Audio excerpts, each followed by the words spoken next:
করছিলেন না? না, গতকালকে ওই যে দুর্নীতি এবং অর্থ পাচার নিয়ে প্রোগ্রাম করছিলাম। ছিলেন সরকার মেনন, ছিলেন বাংলা ব্যাংকের ডেপুটি গভর্নর সাবেক খালেদ ইব্রাহিম ছিলেন, এম আকাশ ছিলেন, আওয়ামী লীগের ডালিয়া সাবেক এমপি ক্যান্টনমেন্টের সদস্য ডালিয়া আপা ছিলেন, তারপরে পোস্টার দেখছি। মঞ্জুদা টরিক ছিলেন। ও টরিক।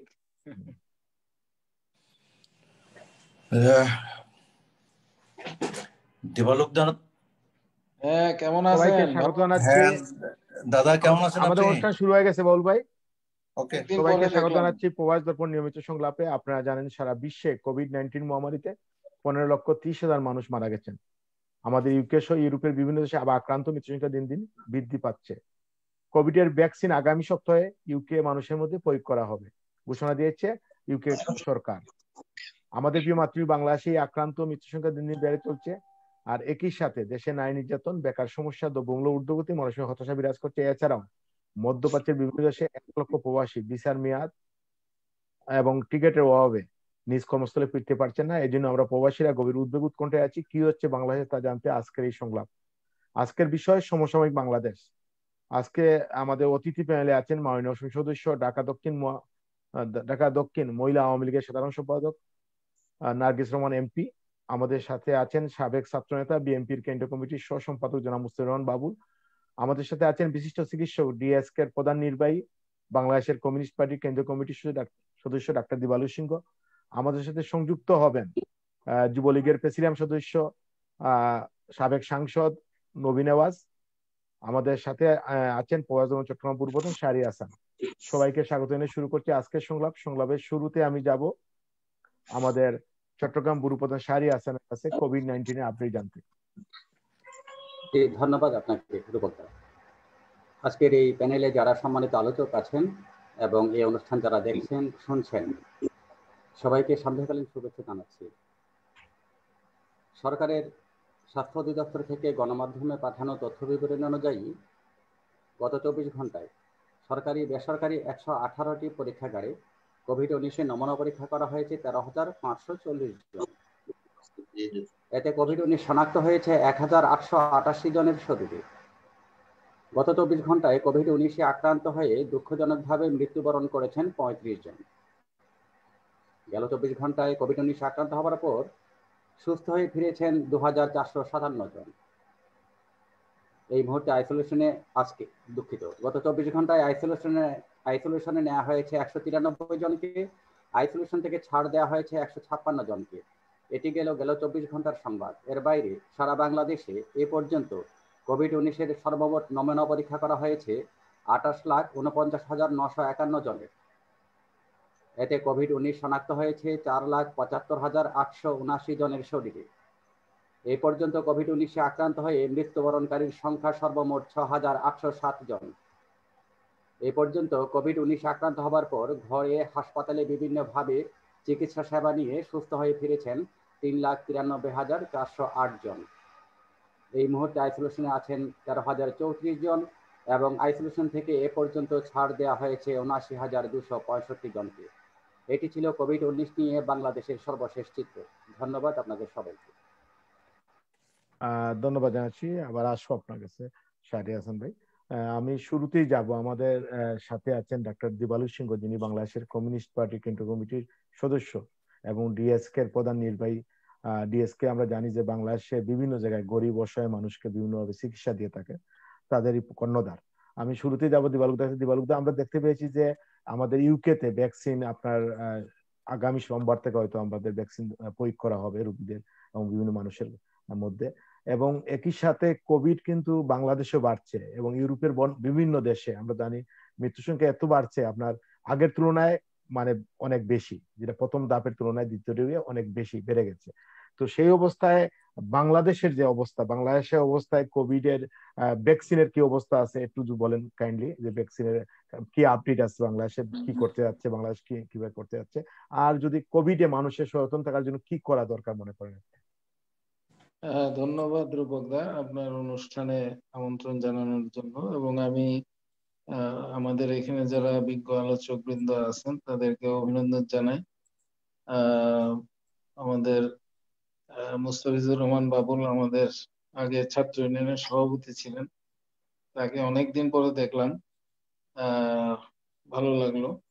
আর আমাদের এখানে আমাদের আওয়ামী লীগের নেত্রী উনিও আছেন, ওনাকে অভিনন্দন জানাই।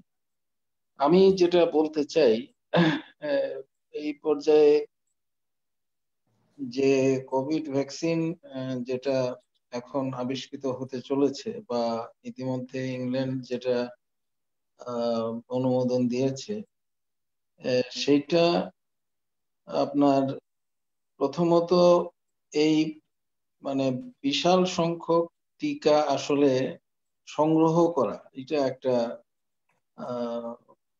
প্রসঙ্গ। দ্বিতীয়ত হলো যে সেই টিকা কিভাবে আপনি রাখবেন এবং কিভাবে বিতরণ করবেন, সেটা আরেকটা প্রসঙ্গ।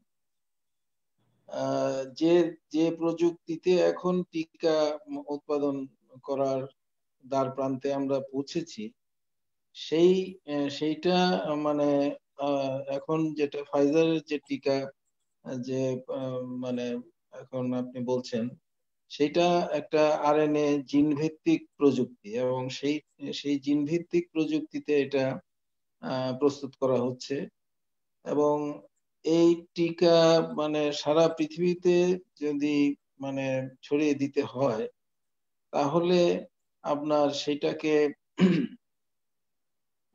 সাধারণত রাখতে হয় হলো আপনার আমাদের -20°C নিচে। আর যদি মডার্নার টিকা আপনি নিতে চান, সেটা এখনো বাজারে আসে নাই, সেটা নিতে চাইলে আপনাকে সেটা রাখতে হবে -80°C নিচে।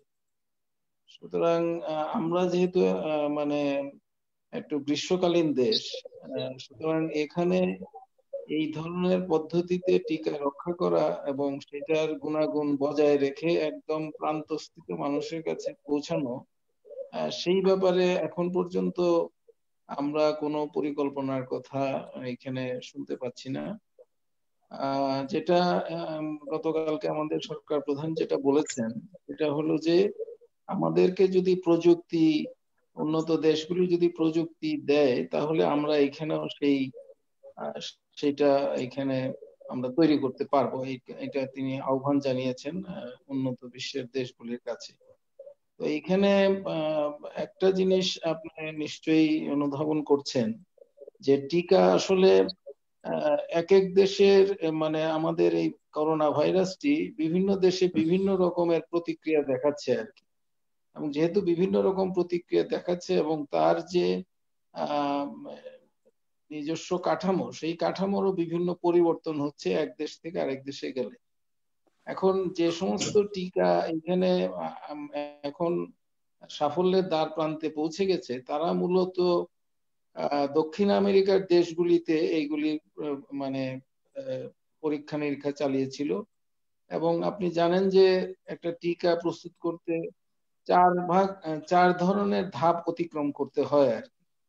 এবং তৃতীয় ধাপে আসলে এটা বিভিন্ন দেশে হাজার হাজার মানুষের উপরে প্রয়োগ করা হয় এবং সেটার পরে তারপরে এটাকে প্রত্যেকটি দেশ তার নিজস্ব কাঠামো অনুযায়ী, নিজস্ব অনুমোদন প্রক্রিয়া অনুযায়ী অনুমোদন দেয় এবং তারপরে এটা পরিবীক্ষণ পর্যায়ে থাকে, যেটা চতুর্থ ধাপ।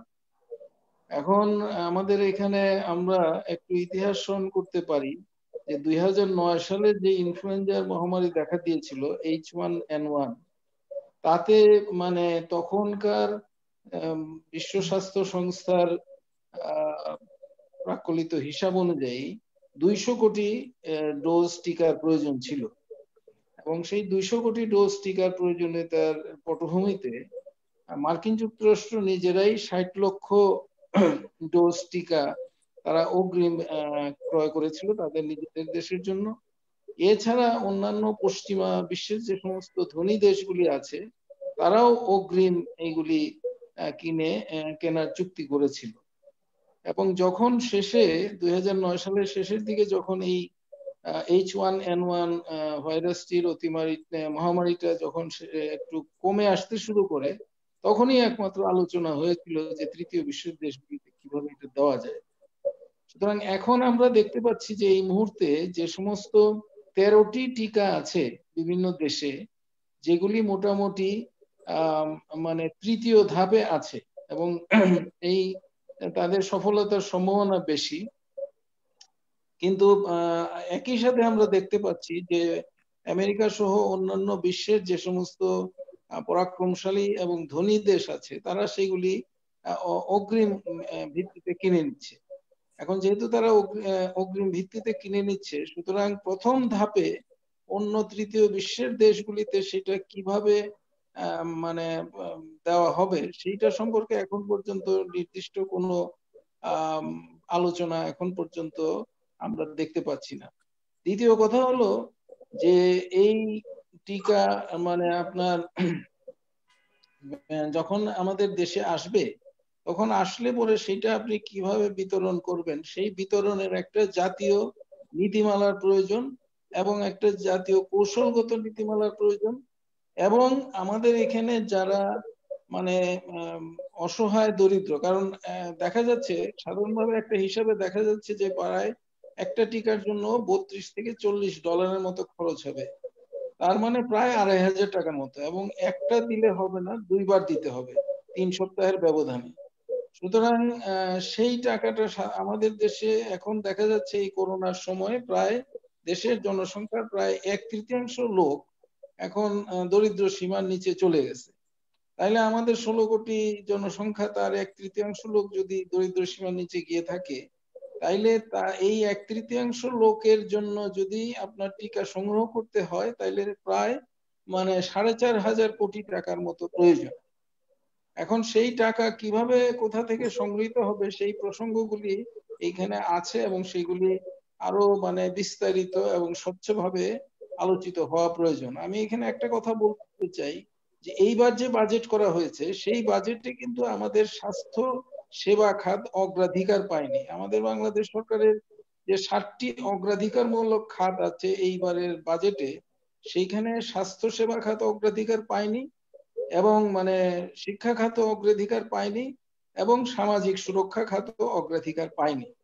সুতরাং মানে এইরকম একটা পরিস্থিতিতে আমাদের এখানে টিকা শুধু যে দাম দিয়ে কিনবেন সেটা না, সেই টিকা আবার বহন করে আনতে হবে, তাহলে সেটার জন্য আবার মানে এটার সাথে আরো খরচ যুক্ত হবে। এখন বহন করে আনার পরে আমি যেটা আগেই বললাম যে এটাকে আবার সংরক্ষণ করার ব্যাপার আছে, সেই সংরক্ষণ বা কোল্ড চেইন যে আপনি ব্যবস্থা করবেন, সেইটারও এইখানে আমাদের সেই রকম কোনো ব্যবস্থা এই মুহূর্তে দেখা যাচ্ছে না। আপনি নিশ্চয়ই খেয়াল করছেন যে ফেডেক্স বা এই জাতীয় যারা পরিবহন কোম্পানি আছে আন্তর্জাতিক, তারা কিন্তু ইতিমধ্যেই তাদের এই টিকা সংরক্ষণের জন্য তাদের আলাদা বিশেষায়িত গুদাম ঘর তারা ইতিমধ্যেই নির্মাণ করে ফেলেছে। এবং এইখানে যেটা প্রয়োজন, এই মানে টিকা রক্ষা করার জন্য আপনাকে শুকনো বরফের ব্যবস্থা করতে হবে, যেটার জন্য ইথানলের প্রয়োজন, সেইটাও একটা মানে মাঝখানে এটার মানে সরবরাহ ঘাটতি ছিল। এবং তারপরে হলো যে আপনি এইটা বিশেষ ধরনের একটা সিরিঞ্জে, মানে কাচের সিরিঞ্জে এই টিকা সরবরাহ করতে হয়। তো সেই কাচের সিরিঞ্জ কিন্তু এই অনেক বেশি ঠান্ডা সহ্য যাতে করতে পারে সেই ধরনের কাজ দ্বারা এটা নির্মাণ করা হয়ে থাকে বা প্রস্তুত করা হয়ে থাকে বা তৈরি করা হয়ে থাকে। সুতরাং এই প্রসঙ্গগুলিও আছে, এবং এই প্রসঙ্গের শুরুতে যারা ইতিমধ্যেই মানে সারা বিশ্বে ধরেন 780 কোটি লোক আছে, এখন 780 কোটি লোকের প্রত্যেকেরই তো এখন এটার প্রয়োজন, প্রত্যেক দেশেই করোনা দেখা দিচ্ছে। এখন সেইখানে আপনার মানে সবাই কিভাবে পাবে, বিশ্বব্যাপী এটার পরিকল্পনা কি হবে, আমাদের দেশে এই টিকা যখন আসবে তখন সেটা কারা মানে সেটা পাবে, সেটার একটা প্রাথমিক রূপরেখা বলা হয়েছে যে 52 লক্ষ টিকা আমরা দিব। এখন আমাদের দেশে 16 কোটি লোক আছে, এবং আমি আগেই বলেছি যে 1/3 লোক যারা দরিদ্র সীমা নিচে চলে গিয়েছে, এবং 1/3 জনসংখ্যাকে দিতে হলে 4,500 কোটি টাকা প্রয়োজন। এখন বাজেটে আপনার প্রায় মানে 2 লক্ষ কোটি টাকার ঘাটতি আছে। আমাদের 5,68,000 কোটি টাকার বাজেট, 2 লক্ষ টাকার ঘাটতি, মানে সেটা আপনাকে ধার করতে হবে। আবার ধরেন মানে আমাদের আগে যখন আমরা বাজেট পাশ হয়েছে তখন আমরা দেখেছি যে মানে প্রায় 10,000 কোটি টাকা শুধু করোনা খাত হিসাবে একটা থোক বরাদ্দ আছে। এখন সেই থোক বরাদ্দের করোনা খাতের সেই টাকা মানে সরকার কিভাবে সেটার ব্যবস্থা করছেন, বা এই যে মানে 1/3 লোককে যদি, যারা দরিদ্র সীমার নিচে আছে তাদেরকে যদি এই টিকা দিতে হয়, তাহলে প্রায় 4,500 কোটি টাকার মতো প্রয়োজন। সেটার ব্যবস্থা কিভাবে হবে? এবং এটা মানে এই যে টিকাগুলি এখন মানে প্রয়োগের দ্বার প্রান্তে আছে, সেইগুলি মানে আমাদের হিমাঙ্কের নিচে -20 ডিগ্রি সেন্টিগ্রেডের নিচে এটা রাখতে হবে, সেইটার ব্যবস্থাপনা কি আছে আমাদের এখানে, সেইটা এখন পর্যন্ত স্বাস্থ্য অধিদপ্তর অতটা পরিষ্কার করে বলেনি। আরেকটা কথা হলো যে এখানে যেহেতু এই টিকাটি মানে এই তিনটা পর্যায়ে সংক্ষিপ্ত করেন প্লিজ। হ্যাঁ, এই পর্যায়ে আমি এই পর্যায়ে শেষ করে আনতেছি। 3টা ধাপ অতিক্রম করে। সুতরাং আপনি দেখেছেন যে অক্সফোর্ডের টিকা, অক্সফোর্ড যে টিকাটা তৈরি করছে আর কি, তাদের টিকাটার একটা সুবিধা ছিল যে সেইটা আপনার সাধারণ রেফ্রিজারেটরে রাখা সম্ভব, কিন্তু ইতিমধ্যে মিডিয়াতে আপনি দেখেছেন, খবর বেরিয়েছে যে তাদের টিকা একটা ভালো পার্শ্ব প্রতিক্রিয়া কিছু ভলান্টিয়ারের উপরে হয়েছে, স্বেচ্ছাসেবীর উপরে হয়েছে, যার ফলে তাদেরটা একটু ধাক্কা খেয়েছে আর কি। সুতরাং মানে এইখানে একটা জাতীয়তাবাদী বা অতি জাতীয়তাবাদী অবস্থান বিভিন্ন দেশ যারা পরাক্রমশালী এবং ধনী তাদের ভিতরে লক্ষ্য করতে পারা যাচ্ছে, যেহেতু তারা অগ্রিম কিনে ফেলছে। আর এর বাইরে মানে সেইটার মানে টিকাগুলি নিয়ে আসা এবং সেইগুলি যথাযথভাবে বিতরণ, সংরক্ষণ করে বিতরণ করা, এবং ইতিমধ্যে আমাদের দেশে যেহেতু এই পরীক্ষা চালানো হয়নি, সুতরাং এটা আবার মিউটেশন হয়ে আমাদের এই টিকা আমাদের জন্য প্রযোজ্য থাকছে কিনা সেটারও কোনো পরীক্ষা হয়েছে কিনা সেটাও এখনো গণমাধ্যমে বলা হয়নি। আর তৃতীয়ত হলো যে এইটা সংক্রান্ত যে বাজেটের প্রয়োজন, বিশেষত দেশের যারা মানে দরিদ্র শ্রেণীর লোক আছে বা যারা অসহায় বা যারা দরিদ্র বা যারা বঞ্চিত, তাদের জন্য এই টিকার ব্যবস্থা করার জন্য কিভাবে আমরা অগ্রসর হব সেটাও খুব পরিষ্কার হয়নি। এটার একটা বেশ বড় অঙ্কের টাকার প্রয়োজনীয়তা বা তহবিলের প্রয়োজনীয়তা আছে।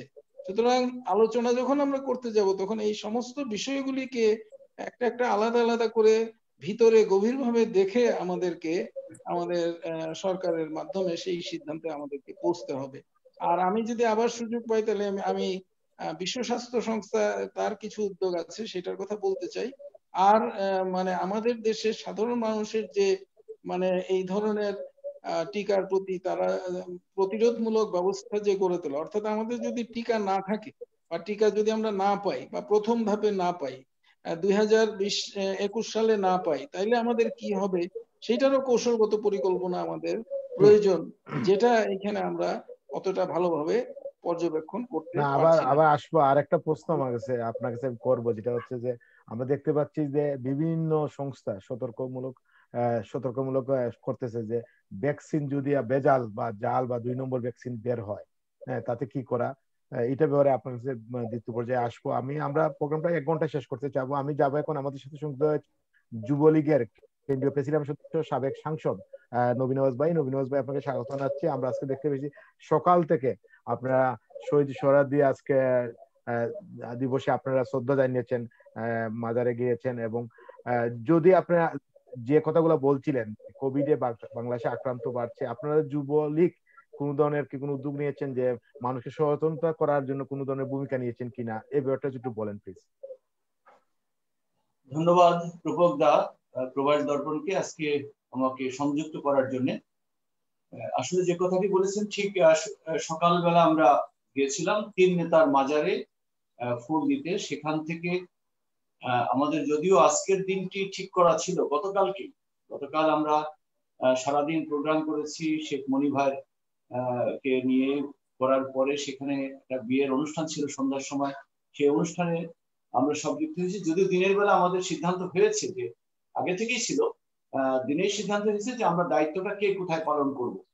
সেটি দায়িত্ব হচ্ছে কোনটি, যে আজ আমরা সারা ঢাকার মহানগর যুবলীগ আমাদের উত্তর এবং দক্ষিণ সম্মিলিত ভাবে সিদ্ধান্ত হয়েছে গত পরশুদিন, কালকে আমরা বন্টন করেছি এভাবে যে আমরা কে কোন এলাকায় দায়িত্ব পালন করব তারই অংশ হিসেবে আমরা ফুল দেওয়ার পরে আমরা 11টার দিকে আমার দায়িত্ব ছিল মিরপুর পল্লবী ওই অঞ্চল ঢাকা উত্তরে। সেখানে আমি গিয়েছিলাম, আমার সাথে প্রেসিডেন্ট সদস্য আরেকজন রফিকুল ইসলাম সে গিয়েছেন, আমাদের সাংগঠনিক সম্পাদক গিয়েছেন ওই সাইফুর রহমান সোহাগ, ছাত্রলীগের সাবেক সভাপতি, সে সাংগঠনিক সম্পাদক এখন আমাদের কমিটির, আমাদের আন্তর্জাতিক বিষয়ক সরওয়ার হোসাইন সে ছিল। এমনি করে আমরা সেন্ট্রাল নেতৃবৃন্দ গিয়েছি, মহানগরের ওই অঞ্চলের যারা ছিল সবাই মিলে আমরা মাস্ক বিতরণ করেছি। আমরা শেখ মনি ভাইয়ের এই 81তম জন্মবার্ষিকী উপলক্ষে আমাদের অনেকগুলো কর্মসূচি আমাদের থ্রু করা ছিল, সেই উপলক্ষে আমরা করেছি।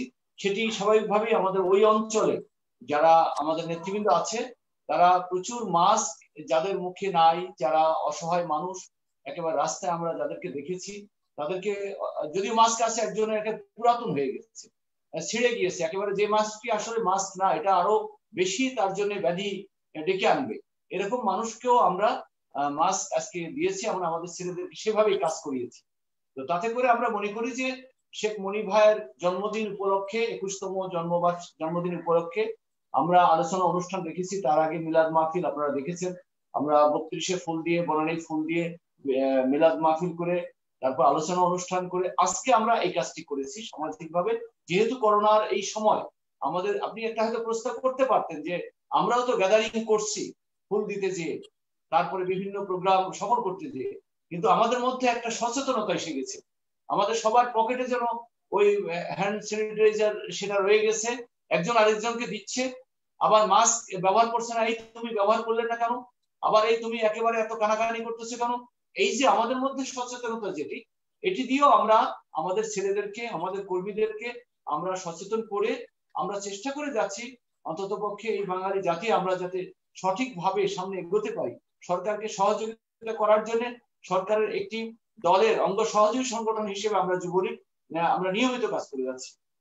পাশাপাশি যেহেতু আপনি সুযোগ দিয়েছেন আমি একটু বলবো যে এখানে একটি কথা এসেছে যে আমাদের ধাপগুলোর কথা বলেছেন, এটি সবাই বুঝতে পেরেছে অবশ্য। আরেকটি কথা বলেছেন 200 কোটি, যে ওই যে ইনফ্লুয়েঞ্জার কথা বললেন 9 সালের, যে 200 কোটির মধ্যে ইউএসএ তারা 60 লক্ষ তারা কিন্তু নিজেদের আওতায় নিয়ে তারা কাজ করেছে। আমাদের এখানে স্বাস্থ্য সেবার খাতে অগ্রাধিকার কথা বলেছে, আমরা শিক্ষা খাতের কথা বলেছে, সামাজিক সুরক্ষার কথা বলা হয়েছে। এই বিষয়গুলো হয়েছে কি, আমরা জানি যে লকডাউন হওয়ার পরে কি হতে পারে, কতদিন থাকবে, একটা অনিশ্চয়তায় সরকারের সর্বোচ্চ মহল যারা একেবারে বুদ্ধিজীবী শ্রেণী তারাও কিন্তু একটা উদ্বিগ্নতায় ছিল যে উন্নত দেশে বিজ্ঞান প্রযুক্তি সবকিছু মিলিয়ে মাঝখানে এত হতাশা ছিল যে আমেরিকার মতো একটা শক্তিশালী দেশ, উন্নত একটি দেশ, তারা এভাবে মরে যাচ্ছে, মারা যাচ্ছে, আমাদের কত পরিমাণে নাই মারা যাবে, এরকম অনিশ্চয়তার মাঝখান থেকেও কিন্তু আমরা এগিয়েছি। তখন সরকারের মধ্যে একটি ভয়, দেখেন আমরা যেমন একটা এই ডিজিজ, আমরা মহামারী করোনা কোভিড-19 নিয়ে যেমন আমরা ভয়তে আছি, আতঙ্কে আছি, সরকারও কিন্তু কোভিড-19 যদি বেশি বেড়ে যায় তাহলে জবাবদিহি করতে হবে জনগণের কাছে, বেকায়দায় করতে হবে। এটার পাশাপাশি আবার অর্থনৈতিক অবস্থা, একটা সরকারের অর্থনৈতিক অবস্থাও কিন্তু সরকার চিন্তা করতে হয়। তখন এই যে কথা সুরক্ষার খাতে যে সরকারের যে অগ্রাধিকার দেওয়ার বিষয়টি বাজেটে আসার কথা যেভাবে, সেটি আসার কথা না। কারণটা হলো কি, অর্থ জমা করে না রাখলে যে মানুষটি দোকান বন্ধ করে বাড়ি চলে গেল, সেই মানুষটি ঘরে যে কি খাবে, তার পরের মাসে তার চলতে হবে কিনা, এই অনেক হিসেব করে চলতে হয়। একটা সাধারণ পরিবারের কথা যদি আমরা চিন্তা করি, ঠিক তেমনি ভাবে আমি মনে করি আমরা কিন্তু সরকারের ব্যাপারটিও কিন্তু এরকম একটি অবস্থা হওয়ার কারণে এই অগ্রাধিকার দেওয়ার যে বিষয়টি এটি সরকার দিতে পারেনি। এটি বোধহয় খারাপ কিছু না, সরকারের পরিকল্পনার একটা অংশ। একটা দেশকে, একটি জাতিকে সামনে এগিয়ে নিতে হলে অন্তত এরকম একটি মহামারীর সময় আমরা এখনো অনিশ্চিত অবস্থা, আমরা সেই বলেছিলাম এপ্রিল মে জুন জুলাইয়ের পরে অগাস্ট সেপ্টেম্বরে স্কুল কলেজ খুলবে, কিন্তু আজ দেখেন নভেম্বর ডিসেম্বর চলে এসছে। আমরা অনেক সময় যারা বিশেষজ্ঞ তারা বলতেছেন যে হয়তো ফেব্রুয়ারিতে খুলতে পারবে কিনা সন্দেহ আছে। তো সেজন্য আমরা একটা অনিশ্চয়তা আছি সব কাজেই। তো তার মধ্য দিয়ে আমরা এগিয়ে যাচ্ছি, অন্তত চরম আকারে না যেতে হয় তার জন্য হয়তো সরকার বিভিন্ন খাতে চিন্তা ভাবনা করে হিসেব করে এগিয়ে যাচ্ছেন। ধন্যবাদ। এটি দরকার ছিল সরকার। ধন্যবাদ। আবার আসবো আপনার কাছে। আমি এখন যাব, আমাদের সাথে আছেন সাবেক ছাত্র নেতা বিএনপির কেন্দ্রীয় কমিটির সহ সম্পাদক জনাব মুস্তাফিজুর রহমান বাউল ভাই। বলে একটু আনমিট করতে হবে। বাউল ভাই, আপনার কাছে যে প্রশ্ন হচ্ছে যে আমরা দেখতে পাচ্ছি বাংলাদেশে একদিকে কোভিড-19 এর মহামারী চলছে, অন্যদিকে আমরা দেখতে পাচ্ছি যে বিভিন্ন জায়গায় ন্যায় নির্যাতন হচ্ছে, দ্রব্যমূল্য ঊর্ধ্বগতি, মানুষের মধ্যে একটা হতাশা বিরাজ করছে। কি বলবেন আপনি?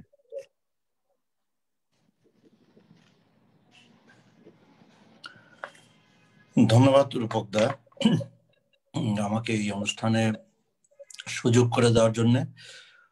আজকে এই অনুষ্ঠানে যারা সংযুক্ত হয়েছেন আমি তাদের সকলকেই আমার পক্ষ থেকে আন্তরিক শুভেচ্ছা জানাচ্ছি। যারা এই অনুষ্ঠান দেখছেন তাদেরকেও আমার আন্তরিক শুভেচ্ছা। অনুষ্ঠানের শুরুতে আমাদের প্রিয় দিবালোক দা এই করোনা নিয়ে বিশদ আলোচনা করেছেন। বর্তমান সময়ে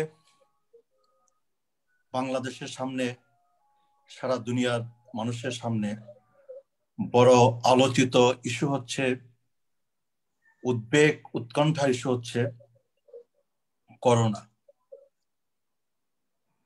করোনায় আক্রান্তের সংখ্যা দিনে দিনে বাড়ছে, বাড়ছে মৃত্যুর মিছিল। সারা দুনিয়ার কনটেক্সটে বাড়ছে এবং বাংলাদেশেও সাম্প্রতিক সময়ে প্রতিদিনই করোনায় আক্রান্তের সংখ্যা বাড়ছে এবং মৃত্যুর সংখ্যাও দিনে দিনে বাড়ছে। এই মুহূর্তের আলোচিত বিষয় করোনার ভ্যাকসিন। ইতিমধ্যে ইউকেতে করোনার ভ্যাকসিন অনুমোদিত হয়েছে। আশা করা যায় আগামী সপ্তাহের মধ্যেই আমেরিকায় ভ্যাকসিন অনুমোদন পাবে। আগামী সোমবার মঙ্গলবার থেকে ইউকেতে সাধারণ মানুষ করোনা ভ্যাকসিন নিতে পারবে এবং ধারণা করি এ মাসের মধ্যেই আমেরিকা সহ উন্নত ধনী দেশের নাগরিকরা অনেকেই করোনার টিকা গ্রহণ করতে পারবেন। বাংলাদেশে খুবই আলোচিত হচ্ছে যে আমরা বাংলাদেশ কবে নাগাদ করোনার ভ্যাকসিন হাতের নাগালে পাব।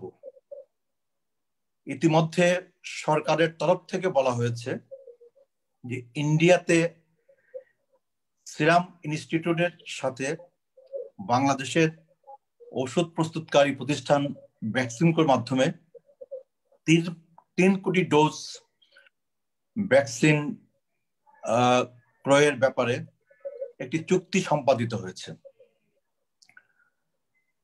আমরা এখনো নিশ্চিত না যে কবে নাগাদ বাংলাদেশে এই ভ্যাকসিন আসবে এবং কবে নাগাদ বাংলাদেশের মানুষ এই ভ্যাকসিনের সুফল তারা লাভ করবে। দেবালোক দা বলেছেন যে ভ্যাকসিনের উৎপাদন, সেই সাথে ভ্যাকসিন সংগ্রহ করা, ভ্যাকসিন সংরক্ষণ করা, ভ্যাকসিন বিতরণ করা, এই সব বিষয়ে বাংলাদেশে আমাদের পর্যাপ্ত প্রস্তুতি আমাদের আছে কিনা এ নিয়ে মানুষের মধ্যে জনমনে নানা সন্দেহ রয়ে গেছে। আরেকটি গুরুত্বপূর্ণ ইস্যু হচ্ছে, সম্ভবত এই গতকাল বর্তমান সরকারের প্রধানমন্ত্রী উনি বলেছেন যে স্বল্প মূল্যে করোনার টিকা পৌঁছে দেওয়া হবে। তার আগে শুনেছিলাম বিনামূল্যে দেওয়া হবে। আসলে আমাদের পক্ষ থেকে আমরা দাবি করে বলেছিলাম বাংলাদেশের বাস্তব সামাজিক অর্থনৈতিক অবস্থা বিবেচনায় নিয়ে যে করোনার ভ্যাকসিন বিনামূল্যে সরবরাহ করা উচিত এবং এই করোনা ভ্যাকসিন এটা বিতরণ করবার দায়িত্ব এটা আমাদের দেশের সেনাবাহিনীর হাতে ন্যস্ত করা প্রয়োজন। আমরা এ কারণেই বলেছিলাম যে ইতিপূর্বে করোনা টেস্ট নিয়ে, করোনা রিপোর্ট নিয়ে, আপনার পিপিই নিয়ে, N95 মাস্ক নিয়ে যে কেলেঙ্কারির মুখোমুখি আমরা হয়েছি, সামনে যেন করোনার ভ্যাকসিন নিয়ে কোনো অনিয়ম, কোনো দুর্নীতি, কোনো কেলেঙ্কারির মুখোমুখি আমাদেরকে হতে না হয়, সে কারণেই আমরা বলেছিলাম যে সেনাবাহিনীর হাতে এই করোনার ভ্যাকসিন বিতরণের এই বড় দায়িত্ব এটা অর্পণ করা উচিত। আপনি আমাকে প্রশ্ন করে বলেছেন যে বাংলাদেশের নারী নির্যাতন, দ্রব্যমূল্য ইত্যাদি ইস্যুতে বলবার জন্যে। আসলে সাম্প্রতিক কালে, বিশেষ করে করোনা কালে লক্ষ্য করছি যে করোনার সাথে পাল্লা দিয়ে বাংলাদেশে নারী নির্যাতন, শিশু নির্যাতন বেড়েই চলেছে। এই পাষণ্ডরা এই মহা দুর্যোগের মধ্যেও তারা তাদের পাশবিকতা,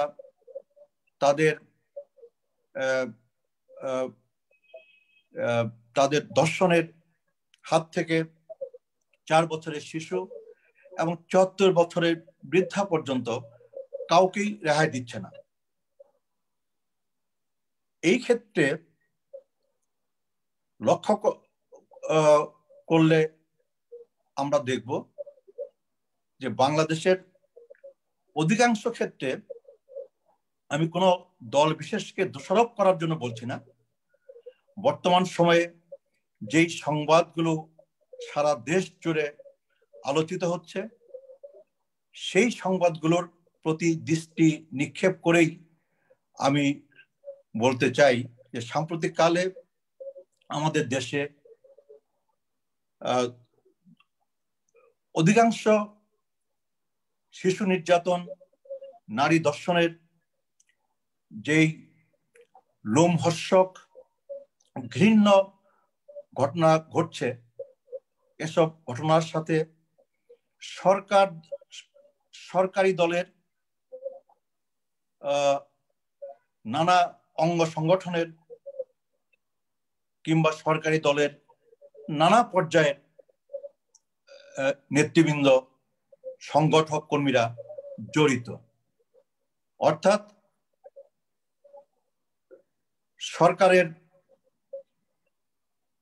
সরকারি দল করবার সুযোগ নিয়ে এই দুর্বৃত্তরা করোনা কালে এই মহাদুর্যোগের মধ্যে তাদের পাশবিকতা একের পর এক চরিতার্থ করে চলেছে। একই সাথে সাম্প্রতিক কালে দ্রব্যমূল্যের ঊর্ধ্বগতিও মানুষকে কষ্ট দিচ্ছে, মানুষের জীবনকে আরো দুর্বিষহ করে তুলছে। বিশেষ করে চাল সহ নিত্য প্রয়োজনীয় দ্রব্যাদির মূল্য সাম্প্রতিক কালে বৃদ্ধি পেয়েছে। মানুষের ক্রয় ক্ষমতার বাইরে চলে যাচ্ছে দ্রব্যমূল্য। তো সেই ক্ষেত্রে সরকারের তরফ থেকে এই নারী নির্যাতন বন্ধ করবার জন্য, নারী নির্যাতন, শিশু নির্যাতন রোধ করবার জন্য, এই নির্যাতনের সাথে, ধর্ষণের সাথে যারা জড়িত তাদেরকে দ্রুত আইনের আওতায় এনে দ্রুত বিচার ট্রাইব্যুনাল করে সর্বোচ্চ শাস্তির ব্যবস্থা নিশ্চিত করতে হবে। পাশাপাশি আমাদের সমাজের ভেতর থেকেও এই শিশু নারী নির্যাতনের বিরুদ্ধে একটি শক্তিশালী সামাজিক প্রতিরোধ সেটিও কিন্তু গড়ে তুলতে হবে। অন্যদিকে দ্রব্যমূল্য নিয়ন্ত্রণ করবার জন্য যারা যে গোষ্ঠী, যে ব্যবসায়ীরা সিন্ডিকেট করে বাংলাদেশের মানুষকে কষ্ট দেওয়ার জন্য, বাংলাদেশের মানুষের জীবনকে অসহনীয় করে তোলবার জন্য সিন্ডিকেট করে দ্রব্যমূল্য বাড়িয়ে নিজেদের স্বার্থ হাসিল করে, সরকারের তরফ থেকে তাদের বিরুদ্ধে কার্যকর পদক্ষেপ, কার্যকর ব্যবস্থা গ্রহণ করে দ্রব্যমূল্যকে সাধারণ মানুষের ক্রয় ক্ষমতার মধ্যে নিয়ে আসা এবং দ্রব্যমূল্যের কষাঘাত থেকে সাধারণ মানুষকে রক্ষা করবার জন্য প্রয়োজনীয় উদ্যোগ, প্রয়োজনীয় ব্যবস্থা গ্রহণ করতে হবে। সারা বাংলাদেশে, সারা দুনিয়ার মতো করোনার দ্বিতীয় ঢেউ কিন্তু আপনার এটা আছড়ে পড়ছে। আমাদের করোনার শুরুতে সময় মতো সরকারের তরফ থেকে পর্যাপ্ত উদ্যোগ, পর্যাপ্ত ব্যবস্থা গ্রহণ না করায় অনেক খেসারত কিন্তু আমাদেরকে দিতে হয়েছে, অনেক সমালোচনা কিন্তু আমাদেরকে শুনতে হয়েছে। বাবুল ভাই ধন্যবাদ। বাবুল ভাই, আমি শেষ করছি এই বলে যে নবী নওয়াজ ভাইকে আমি একটা বিষয় একটু স্মরণ করিয়ে দিতে চাই, মনে করিয়ে দিতে চাই যে নবী নওয়াজ ভাই বর্তমান সময়ে বাংলাদেশে করোনার প্রকোপ বাড়ছে। আমাদের কাছের অনেক মানুষ, কাছের অনেক পরিবার করোনায় আক্রান্ত হচ্ছে। অনেক রাজনৈতিক নেতাও করোনায় আক্রান্ত হয়ে হাসপাতালে চিকিৎসাধীন আছেন। ঠিক এই সময়টাতে রাজনৈতিক সভা সমাবেশ কতটা করা, কতটা না করা, এবং এই সময়টাতে আমরা যারা রাজনৈতিক সভা সমাবেশ করছি তারা আপনার কতটা সামাজিক দূরত্ব মেনে, স্বাস্থ্যবিধি মেনে করছি, সে বিষয়ে নজর দেওয়া আমাদের সকলেরই প্রয়োজন বলে মনে করছি। এবং একই সাথে স্থানীয় সরকারের নির্বাচনও শুরু হয়ে গেছে। একদিকে করোনার প্রকোপ বাড়ছে, আমরা শিক্ষা প্রতিষ্ঠান খুলতে পারছি না, কিন্তু পাশাপাশি জাতীয় সংসদের নির্বাচন আমরা করছি, স্থানীয় সরকারের নির্বাচনের তফসিল ঘোষণা হচ্ছে এবং স্থানীয় সরকারের নির্বাচনে আমরা সকল দল অংশগ্রহণ করছি। এই স্থানীয় সরকারের নির্বাচনগুলো এই করোনাকালীন এই দুর্যোগের মধ্যে এই দুর্যোগকে কারণ দেখিয়ে পিছিয়ে দেওয়ার সুযোগ আছে কিনা এটিও আমি ভেবে দেখবার জন্য আমি সবিনয়ে অনুরোধ করে এই পর্যায়ে আমি ভাই আবার আসবো। আমি এখন যাব, আমাদের সাথে আছেন মাননীয় সংসদ সদস্য, ঢাকা দক্ষিণ মহিলা আওয়ামী লীগের সাধারণ সম্পাদক নার্গিস রহমান এমপি মহোদয়। নার্গিস ভাই একটু আনমিট করতে হবে। নার্গিস ভাই, আমরা যে কথাগুলো শুনলাম, বিশেষ করে বিএনপির নেতা বাবুল ভাই যে কথাগুলো বললেন যে বাংলাদেশে নারী নির্যাতন বেড়েই চলছে এবং বিশেষ দ্রব্যমূল্য ঊর্ধ্বগতি বাড়ছে, একজন আইন প্রণেতা হিসেবে কি বলবেন আপনি?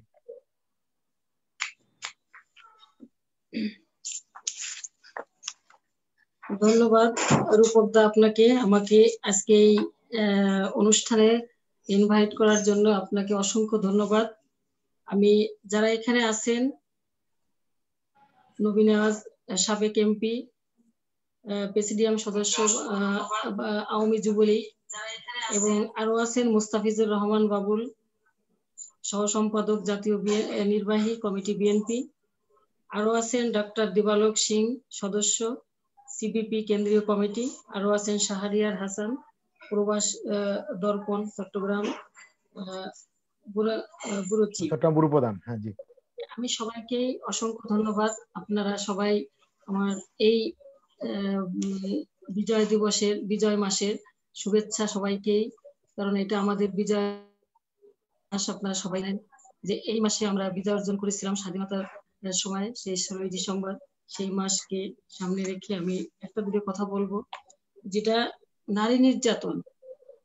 আমি মনে করি যে নারীদের উপরে, হ্যাঁ, নির্যাতন তো সারা জীবন থেকেছে, নির্যাতন থাকবেই, নির্যাতন চলবেই, কিন্তু কখন আমাদের এই নির্যাতন যেটা একটু আগে যে উনি বললেন যে আমাদের বিএনপির মুস্তাফিজুর রহমান সাহেব, ওনারা তো আমাদের যেটা ভালো কাজে ওনারা ভালো দেখেন না, ওনারা সবসময় ওনাদের একটাই কথা যে আমাদের যে কোনো কাজই ভালোটা ওনাদের কাছে ভালো লাগে না। আমরা নারী নির্যাতন ওনাদের সময় কত হয়েছে এটা তো উনি ভালো করে জানেন। সেই পূর্ণিমা, সেই আরো ছোট ছোট বাচ্চা বিভিন্ন ইয়ার জায়গায় এসব নির্যাতন কথা কি উনি তো ভুলে গেলেন? এখন আমরা আমাদের নির্যাতন, এটা আমি মনে করি অনেকটা ইন্টেনশনালি, কারণ এইরকম নির্যাতন হইতে পারে না। এটা তারাই এটার ভিতরে অনেকটাই জড়িত। কারণ আমি মনে করি যে আমাদের জননেত্রী শেখ হাসিনা, উনি আমাদের নারীদের উপরে, উনি একটা নারী বান্ধব সরকার। উনি যে দলেরই হোক, বিএনপি, আওয়ামী লীগ, যুব, যে দলেরই হোক, উনি নারীদের উপরে সবসময় উনার একটা সহমর্মিতা, এবং নারী উন্নয়নে, নারী ক্ষমতায়নে উনি কতটুকু অর্জন করেছে এটা তো সারা বিশ্বের মানুষ জানে, যে নারীদের উপরে ওনার কতটুকু অর্জন। যেখানে হ্যাঁ তার মধ্যে থেকে দুই একটা অকেশনালি অকারেন্স হয়ে থাকে, এটা তো হতেই পারে, একটা অ্যাক্সিডেন্ট। তারপর আপনারা দেখেন যে তার ইয়েতে যে উনি তার অ্যাকশনটা নিচ্ছে কিনা। উনি তার যদি কোথাও কোনো এরকম শোনা মাত্রই আমাদের প্রশাসন, আমাদের দলীয় প্রত্যেকটা জায়গায় আমরা তার অ্যাকশনে যাচ্ছি, আমরা তো কাউকে ছাড় দিচ্ছি না। নারী নির্যাতন এটা অনেক খারাপ জিনিস, এবং এই যে ধর্ষণ, এটার ব্যাপারে আমাদের মাননীয় প্রধানমন্ত্রী নিজে উনি স্বয়ং এটার উপরে হস্তক্ষেপ করেছে, যার জন্য কোথাও কোথাও কোনো কিছু দেখলে, কোনো কিছু শুনলে সাথে সাথেই তার এটা অ্যাকশনে চলে যাচ্ছে। উনি যেটা বললেন এটা মোটেও ঠিক না, এবং একটু একটু যেটা আছে এটা ওনাদের থেকে আমাদের অনেক অনেক অনেক বেটার। এখন আমরা অনেক আমরা তো জনপ্রতিনিধি প্লাস আমরা রাজনীতি করি, আমাদের তৃণমূল থেকে আমি রাজনীতি করে আসছি। আমি ঢাকার 24টা থানার নেতৃত্ব দেই, আমি তো প্রত্যেকটা এলাকায় ঘুরি। এরকম সবার মুখে একই কথা যে আমাদের নারী বান্ধব সরকার, এবং এই সরকার যে মেয়েদের প্রতি কতটা সহানুভূতি এবং মেয়েদের জন্য যে উন্নয়নমূলক কাজগুলো করে যাচ্ছেন, সেগুলো তো আপনারা সবাই এই আজকাল তো মিডিয়ার যুগ, ডিজিটাল বাংলাদেশ, সবকিছুতেই আপনারা দেখতে পাচ্ছেন যে মেয়েদের জন্য এই সরকার কি করে যাচ্ছে। আর ওই নারী নির্যাতন ওই ব্যাপারটা, হ্যাঁ অ্যাক্সিডেন্ট যদি কোথাও হয়ে থাকে সাথে সাথে আমাদের অ্যাকশনে চলে যাচ্ছে। এটা তো কোনো তাদের জন্য তো এটা যে না এটা সরকার কোনো গুরুত্ব দেয় না, সরকার কোনো ভ্রুক্ষেপ করছে না, এরকম কোনো কথা নাই। এরকম কোথাও এখন আমরা আমাদের কানে আসেনি। সাথে সাথে তার আইন তার নিজস্ব গতিতেই চলবে। আমরা তো ওই তাকে ধরে এনেই মারপিট, তাকে ধরে এনে গুলি করা, এসব তো করা যাবে না। তাকে আইনের আওতায় আসতে হবে। নারী নির্যাতনের যে আইন, নারী ধর্ষণের যে আইন, নারীদের প্রতি সহিংসতার যে আইন, তাকে অবশ্যই সেটা মেনে নিতে হবে, এবং সেইভাবেই চলবে এবং চলছেও। আমি আপনাদের সবাইকে বলবো যে আমাদের সরকার সবকিছু থেকেই, কারণ এখন যে দ্রব্যমূল্য আমি মনে করি সবকিছুই, একটা জিনিস যখন নতুন আসে বাজারে সেই জিনিসটা প্রথমে একটু দাম থাকে, কিন্তু 1 মাস 15 দিন পরে হয়তো এরকম হওয়ার পরে কিন্তু জিনিসটা আস্তে আস্তে আস্তে আস্তে ঠিক হয়ে যায়। এখন বাজারে প্রচুর শীতের সবজি, প্রথমে একটু দাম ছিল, এখন তো কোনো সবজির দাম নাই। চাউলের দাম স্থিতিশীল, ডাউলের দাম স্থিতিশীল, তেলের দাম স্থিতিশীল, আটার দাম স্থিতিশীল। যে জিনিসগুলো আমাদের সাধারণ পাবলিক, আমরা তো ওই বড় লোকের জিনিসের কথা বলবো না, যারা মানে মধ্যবিত্ত প্লাস নিম্ন মধ্যবিত্ত, তাদের নাগালের বাইরে এমন কিছু নেই যে তারা কিনতে পারবে না। সবকিছুই আমাদের নাগালের মধ্যেই আছে, এবং এটার জন্য আমাদের সরকার প্রত্যেকটা জায়গায় মনিটরিং সেল বসিয়েছে। যে আমাদের যে বাণিজ্য মন্ত্রী, উনি প্রত্যেকটা জায়গায় এই ব্যাপারে খুব সচেতন, এবং উনি কোন রকম কোন জায়গায় সিন্ডিকেট যদি হয় এই ধরনের কোন দ্রব্যমূল্য নিয়ে, উনি সাথে সাথেই ওনার টিম নিয়ে এবং ওনার বিভিন্ন টিম ওনার কাজ করে যাচ্ছে। যা নাগালের বাইরে কোনো কিছু নেই, সবকিছুই আমাদের নাগালের মধ্যেই। আর আমি আবারও পরিশেষে বলবো যে আমরা এই যে কোভিড-19 এর জন্য আমরা আমাদের মহিলা আওয়ামী লীগ করি, আমি আমার মহিলা আওয়ামী লীগের থেকে যথেষ্ট মাস্ক বিতরণ করা হয়েছে এবং তাদের প্রত্যেকটা জায়গায় আমরা সচেতনমূলক যে তারা কিভাবে এই জিনিসটা করলে যে আমরা এটা মানে সুরক্ষা পাবো সেই ব্যাপারে, হাত ধোয়ার ব্যাপারে। মেয়েরা তো একটু বুঝেন যে মেয়েরা তো একটু বুঝতে কম চায়, তারপরও আমরা যে ঘরে ঘরে যে এই যে তারা হাত ধোয়ার ব্যাপারটা, মাস্ক ব্যবহারের ব্যাপারটা, তাদের কতটুকু দূরত্ব রেখে কথা বলতে হবে, তারপরে তাদের ঘরে আসার পরে তাদের কি করতে হবে বাচ্চাদের সাথে, যে কতটুকু মানে কি মানে যাই হোক, এটা স্বাস্থ্য সুরক্ষার ব্যাপারে আমরা সবসময় সচেতন। এবং অন্য দেশের তুলনায় আমি মনে করি যে বাংলাদেশ এই এই কোভিডের থেকে আল্লাহর রহমতে অনেক ভালো আছে। যেভাবে আমরা এখন পর্যন্ত দ্বিতীয় ঢেউ যা আছি, কোনো এরকম কোনো ইয়ে নাই যে মানে সমস্যা হবে না ইনশাল্লাহ, যেহেতু আমাদের সরকার এর ব্যাপারে খুব সচেতন। প্রথম একটু ধাক্কা সবাই এরকম আমরা বুঝতে পারিনি, কিন্তু দ্বিতীয় ধাক্কা আল্লাহর রহমতে এখন আমরা সবাই সচেতন এবং আমাদের সরকার সচেতন। ধন্যবাদ মহানবী। আবার আসবো আপনার কাছে। আমি একটু যাবো আমাদের চট্টগ্রাম ব্যুরো চিফ শাহরি হাসানের কাছে। শাহরির ভাই, আপনি আমাদের আজকে অনুষ্ঠানে অনেক দর্শক অনেক প্রশ্ন রাখছেন, এবং যদি আপনার কোনো প্রশ্ন বা মতামত থেকে থাকে। জি, ধন্যবাদ জানাই আপনাকে। আমি আজকের প্যানেলে যারা সম্মানিত আলোচক আছেন তাদের বক্তব্যগুলো খুব মনোযোগ দিয়ে শুনছিলাম।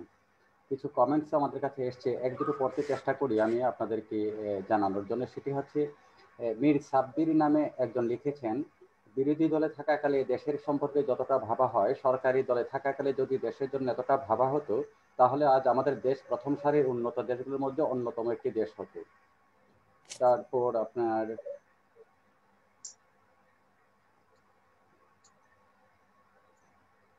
হ্যাঁ, আব্দুল সেলিম নামে এক ভদ্রলোক লিখেছেন, করোনা ভ্যাকসিন পেতে সরকারকে আরো দ্রুত পদক্ষেপ নিতে হবে।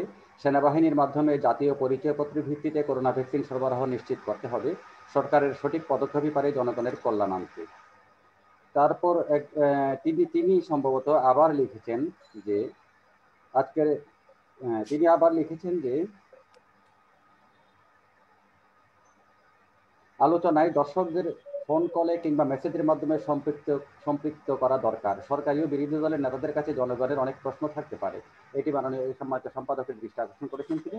আলোচনায় দর্শকদেরকে সম্পৃক্ত করা যায় কিনা। ধন্যবাদ যারা লিখেছেন, কমেন্ট করেছেন তাদেরকে। আজকের আলোচনায় ডাক্তার জীবালোক সিংহ সম্মানিত আলোচক, তিনি ভ্যাকসিন সংরক্ষণ ও মানুষদের কাছে পৌঁছানো পর্যন্ত যে পদ্ধতি সেটি নিয়ে কথা বলেছেন, যে পদ্ধতিটা কি হতে পারে বা কি হচ্ছে। বিশ্বে ভ্যাকসিনের উৎপাদনের বর্তমান অবস্থাটি জানিয়েছেন, সেটি দেশে দেশে প্রাপ্তির বা যে নীতিমালা হওয়া বিষয় সেটিও পরিষ্কার নয় বলে তিনি ধারণা করেছেন। ভ্যাকসিন ক্রয়ের ক্ষেত্রে সরকার কিভাবে অর্থের যোগান দেবে সেটিও এখন মীমাংসা করা হয়নি বলে তিনি জানিয়েছেন। বঞ্চিত দরিদ্র মানুষদের মাঝে কিভাবে ভ্যাকসিন পৌঁছাবে সেটিকে গুরুত্ব দিয়েছেন তিনি। নাবি নওয়াজ সম্মানিত আলোচক, যিনি বাংলাদেশ সরকারি দলের এবং বাংলাদেশ আওয়ামী যুবলীগের একজন প্রভাবশালী নেতা, সাবেক এমপি, তিনি মাস্ক বিতরণের নিজ সংগঠনের যে কার্যক্রম সেটি আমাদেরকে জানিয়েছেন। কোভিড-19 এবং এর আগামী প্রবাহ এবং সরকারের যে সজাগ পরিকল্পনা সেটি নিয়ে তিনি আমাদেরকে আশ্বস্ত করেছেন। স্বাস্থ্য সুরক্ষায় সরকারের যে দৃষ্টিভঙ্গি আছে সে বিষয়টি তিনি আমাদেরকে জানিয়েছেন। মুস্তাফিজুর রহমান বাবুল, যিনি বাংলাদেশ জাতীয়তাবাদী দলের একজন প্রভাবশালী নেতা, তিনি বলেছেন করোনায় আক্রান্তের সংখ্যা এবং মৃত্যু দুটোই ক্রমশ বাড়ছে। ভ্যাকসিন বিনামূল্যে নাগরিকদের কাছে বিতরণ করার দাবি তিনি জানিয়েছেন এবং এটি সেনাবাহিনীর মাধ্যমে বিতরণের দাবি করেছেন তিনি। নারী ও শিশু নির্যাতন নিয়ে কথা বলেছেন এবং এতে সরকারি দলের লোকজনের সংশ্লিষ্টতার বিষয়ে তিনি অভিযুক্ত করেছেন। দ্রব্যমূল্য বৃদ্ধির বিষয়ে কথা বলেছেন। করোনাকালীন সময়ে নির্বাচন কিভাবে হচ্ছে বা পেছানো যায় কিনা সেই বিষয়ে বিবেচনার বিষয়টিও তিনি উল্লেখ করেছেন। নাসরিন রহমান মাননীয় সংসদ সদস্য, যিনি গুরুত্বপূর্ণ আলোচনায় নারী নির্যাতন নিয়ে কথা বলেছেন, নারীর বিষয়ে সরকার প্রধানের কর্মতৎপরতা উল্লেখ করেছেন। এই প্রসঙ্গে পূর্ববর্তী সরকারকেও তিনি অভিযুক্ত করেছেন। আইনের প্রয়োগ হচ্ছে বলে জানিয়েছেন তিনি। দ্রব্যমূল্য এবং এর মূল্যবৃদ্ধি প্রসঙ্গে তিনি কথা বলেছেন। সরকার এতে মনিটরিং সেল সুরক্ষা নিয়ে যে কর্মতৎপরতা সেটি তিনি আমাদেরকে জানিয়েছেন। অনেক ধন্যবাদ সম্মানিত আলোচকদেরকে।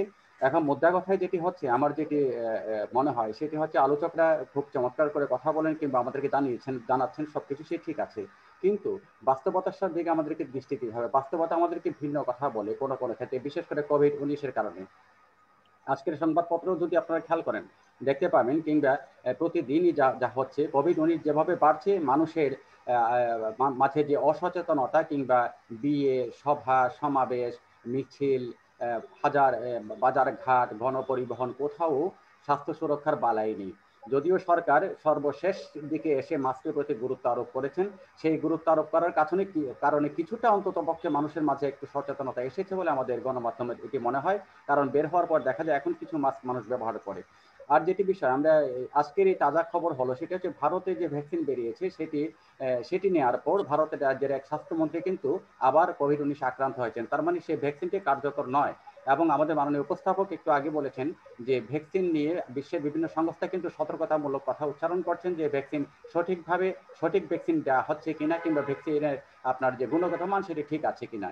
তো এই বিষয়ে যদি পরে কোনো আফসোস দুঃখ করার চাইতে আমাদের সরকার মহোদয় এই মুহূর্তে যদি বিশেষজ্ঞদেরকে নিয়ে এই বিষয়টা নিয়ে একদম বড় আকারের কোনো ধরনের আলাপ আলোচনা করে একেবারে প্রকৃত অর্থে যেটি খুব ঠিক সেভাবে পথে আগায়, তাহলে আমার মনে হয় সবচেয়ে ভালো হয়।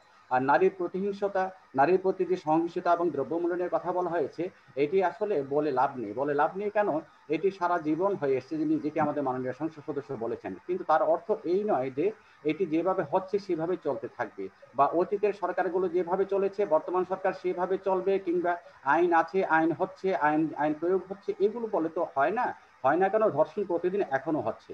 এখন হচ্ছে কি, আইনকে যদি মানুষ ভয় না করে, তার মানে বিচার যদি সঠিকভাবে না হয়, আমরা যদি একটা হিসেব করি ধর্ষণ কয়টা ঘটেছে, বিচার কয়টা হয়েছে, বিচারের রায় কয়টা হয়েছে, অর্থাৎ বিচারের রায় বলতে গেলে শতকরা 0.001, সেটি যদি বহমান থাকে তাহলে দেশে আপনার এই যে অরাজকতাও বহমান থাকবে। সেই ক্ষেত্রে সরকারের আরো গভীর দৃষ্টিভঙ্গি প্রয়োজন বলে মনে করি।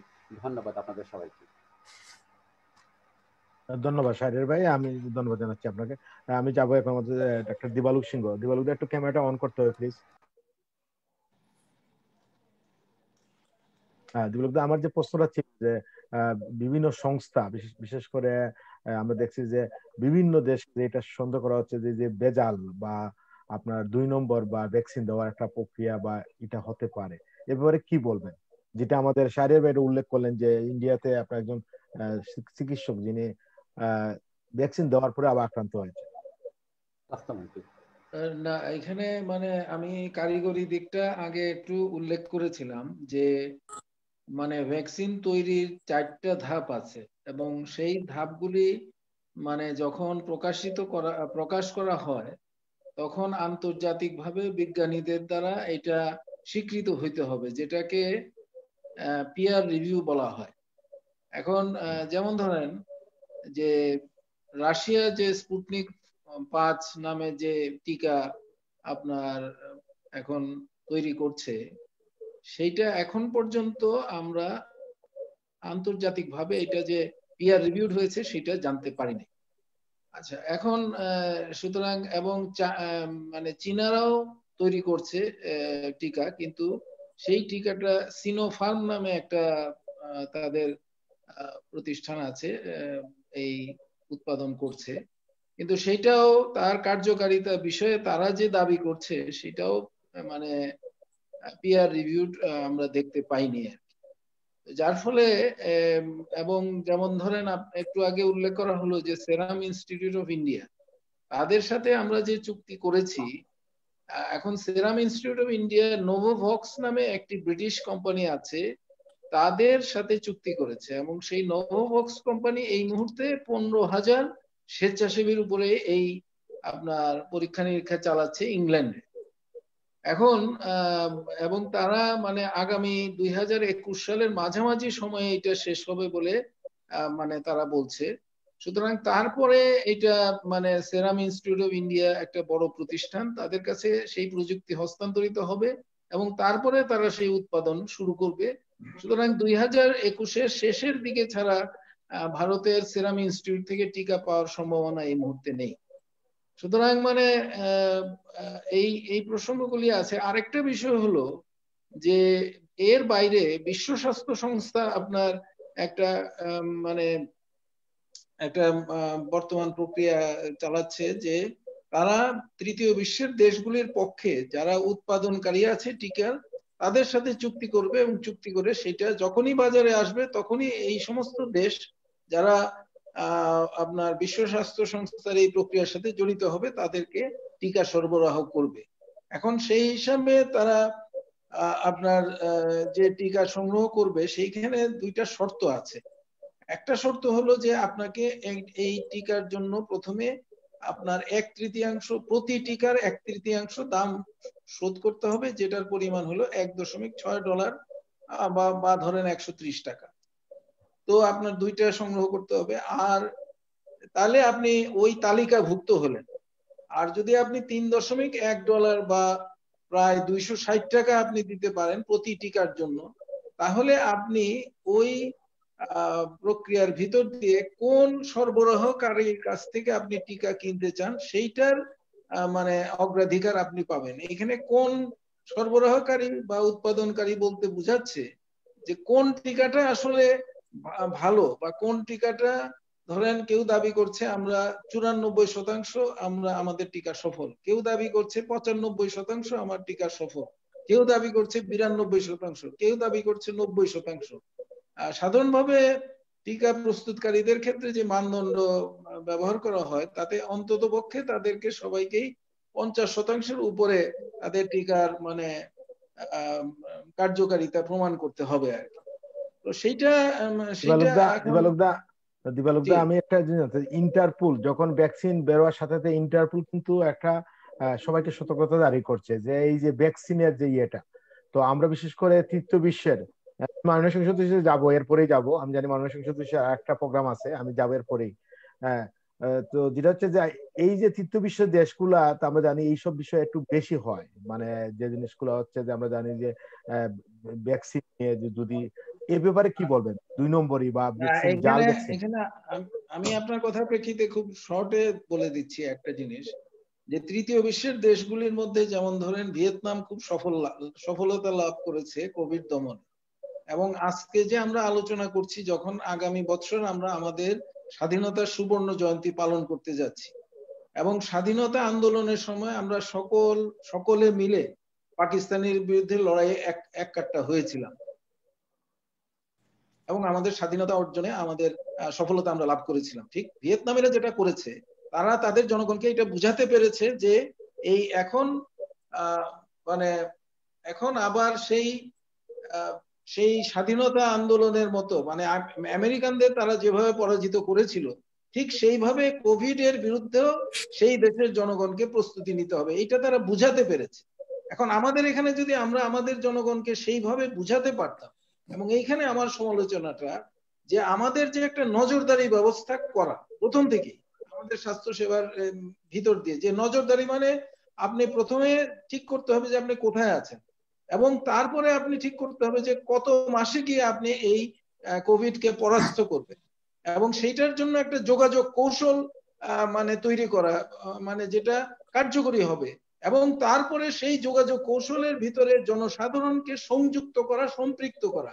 যে জায়গাটা আমরা আসলে এখন পর্যন্ত আমাদের সরকারের যে স্বাস্থ্য সেবা কাঠামো আছে, সেই কমিউনিটি ক্লিনিক ধরেন 13,500 কমিউনিটি ক্লিনিক আছে, সেইখানে কমিউনিটি গ্রুপ আছে, ওই কমিউনিটি ক্লিনিকের অংশ, সেখানে জনসাধারণের অংশগ্রহণ আছে, তাদেরকে নিয়ে যে আমরা এই কোভিড এর বিরুদ্ধে আমরা দাঁড়াবো, প্রতিরোধে আমরা দাঁড়াবো। মানুষ কেন মাস্ক ব্যবহার করে না, মানুষ কেন হাত ধুতে আগ্রহী হয় না, মানুষ কেন স্যানিটাইজার ব্যবহার করে না, মানুষ কেন মানে শারীরিক দূরত্ব বজায় রাখতে সেটাকে গুরুত্ব দিচ্ছে না, এবং সেটার বলে যে ঝুঁকি বাড়ছে, সেই প্রসঙ্গগুলি তাকে তো যোগাযোগের মাধ্যমে আমাকে উদ্বুদ্ধ করতে হবে, মুক্তিযুদ্ধের মতো আমাদেরকে তাদেরকে উদ্বুদ্ধ করতে হবে, তাইলে আমরা সফলতা লাভ করবো। এখন পর্যন্ত আমাদের এখানে কম সংখ্যক লোক সংক্রমিত হয়েছে, এটা ভালো, এটা কি কারণে হচ্ছে সেটা এখনো আমরা ভালো বুঝতে পারছি না, বৈজ্ঞানিকভাবে ভালো বুঝতে পারছি না। কিন্তু আমাদের সরকারের যদি ধরেন, আমি আগেও বললাম যে 10,000 কোটি টাকা আছে,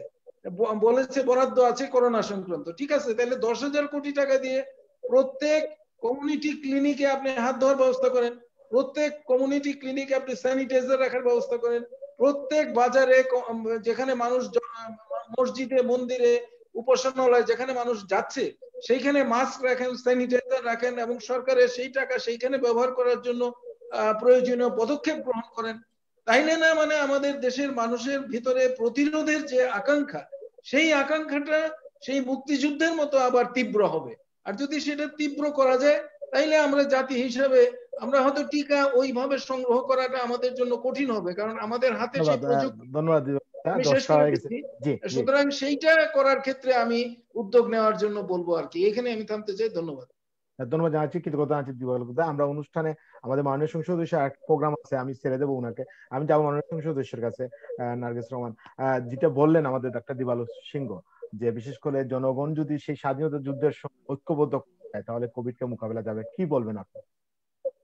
হ্যাঁ, এটা অবশ্য ঠিক কথা যে সবাই যদি সবাইকে আমরা বুঝাতে সক্ষম হই, মনে করেন যে আমি আরেকজনকে বললাম, সে আরেকজনকে বললো, সে আরেকজনকে বললো, এইভাবে যদি আমরা প্রত্যেকেই যদি আমরা সবাই সচেতন হই এবং প্রত্যেকেই যদি প্রত্যেককে আমরা বলার জন্য আহ্বান করি, অবশ্যই সেটা কার্যকর হবে। আর মুক্তিযুদ্ধের মতো এটা ওই করলে তো আমাদের বুঝতাম যে না আমাদের সরকার এই ব্যাপারে কোনো অসচেতন, তাহলে সেটা মুক্তিযোদ্ধার মতো ঝাঁপায় পড়ানো দরকার ছিল। কিন্তু আমাদের সরকার তো সচেতন, উনি তো আমাদের সরকার তো সব ব্যাপারে। এখন মনে করেন আমাদের দেশটা এমন, এই মাস্ক পরা নিয়ে তাদের বলা হলো যে আপনারা মাস্ক পরেন, নাইলে পরে আপনাদের জরিমানা দেওয়া হবে। আরে জরিমানার ভয় পায় না, তারপরে কি হলো, তাদের এখন জেলে দিতে হবে, তাতেও ভয় পায় না। এখন যদি আপনি জেলে দেন তাদের, তাহলে কি হবে, 2 দিন পরেই ওই আমাদের এন্টি গ্রুপ বলবে যে এই যে দেখেন মাস্কের জন্য এরা এখন জেলে পুরে নিচ্ছে। আরে সরকারের তো সবকিছুতেই দোষ। এখন একটা কিছু করতে হলে অবশ্যই চিন্তা ভাবনা করে করতে হবে। আর এটা আমরা সবাই সচেতন হলে অবশ্যই এটা আমরা এর মুক্তিযুদ্ধের মতো হওয়া লাগবে না। আমরা সবাই এটা সচেতন, আমরা যদি প্রত্যেকে সচেতন হই, ইনশাল্লাহ এই কোভিড আমাদের কাছে আর থাকবে না।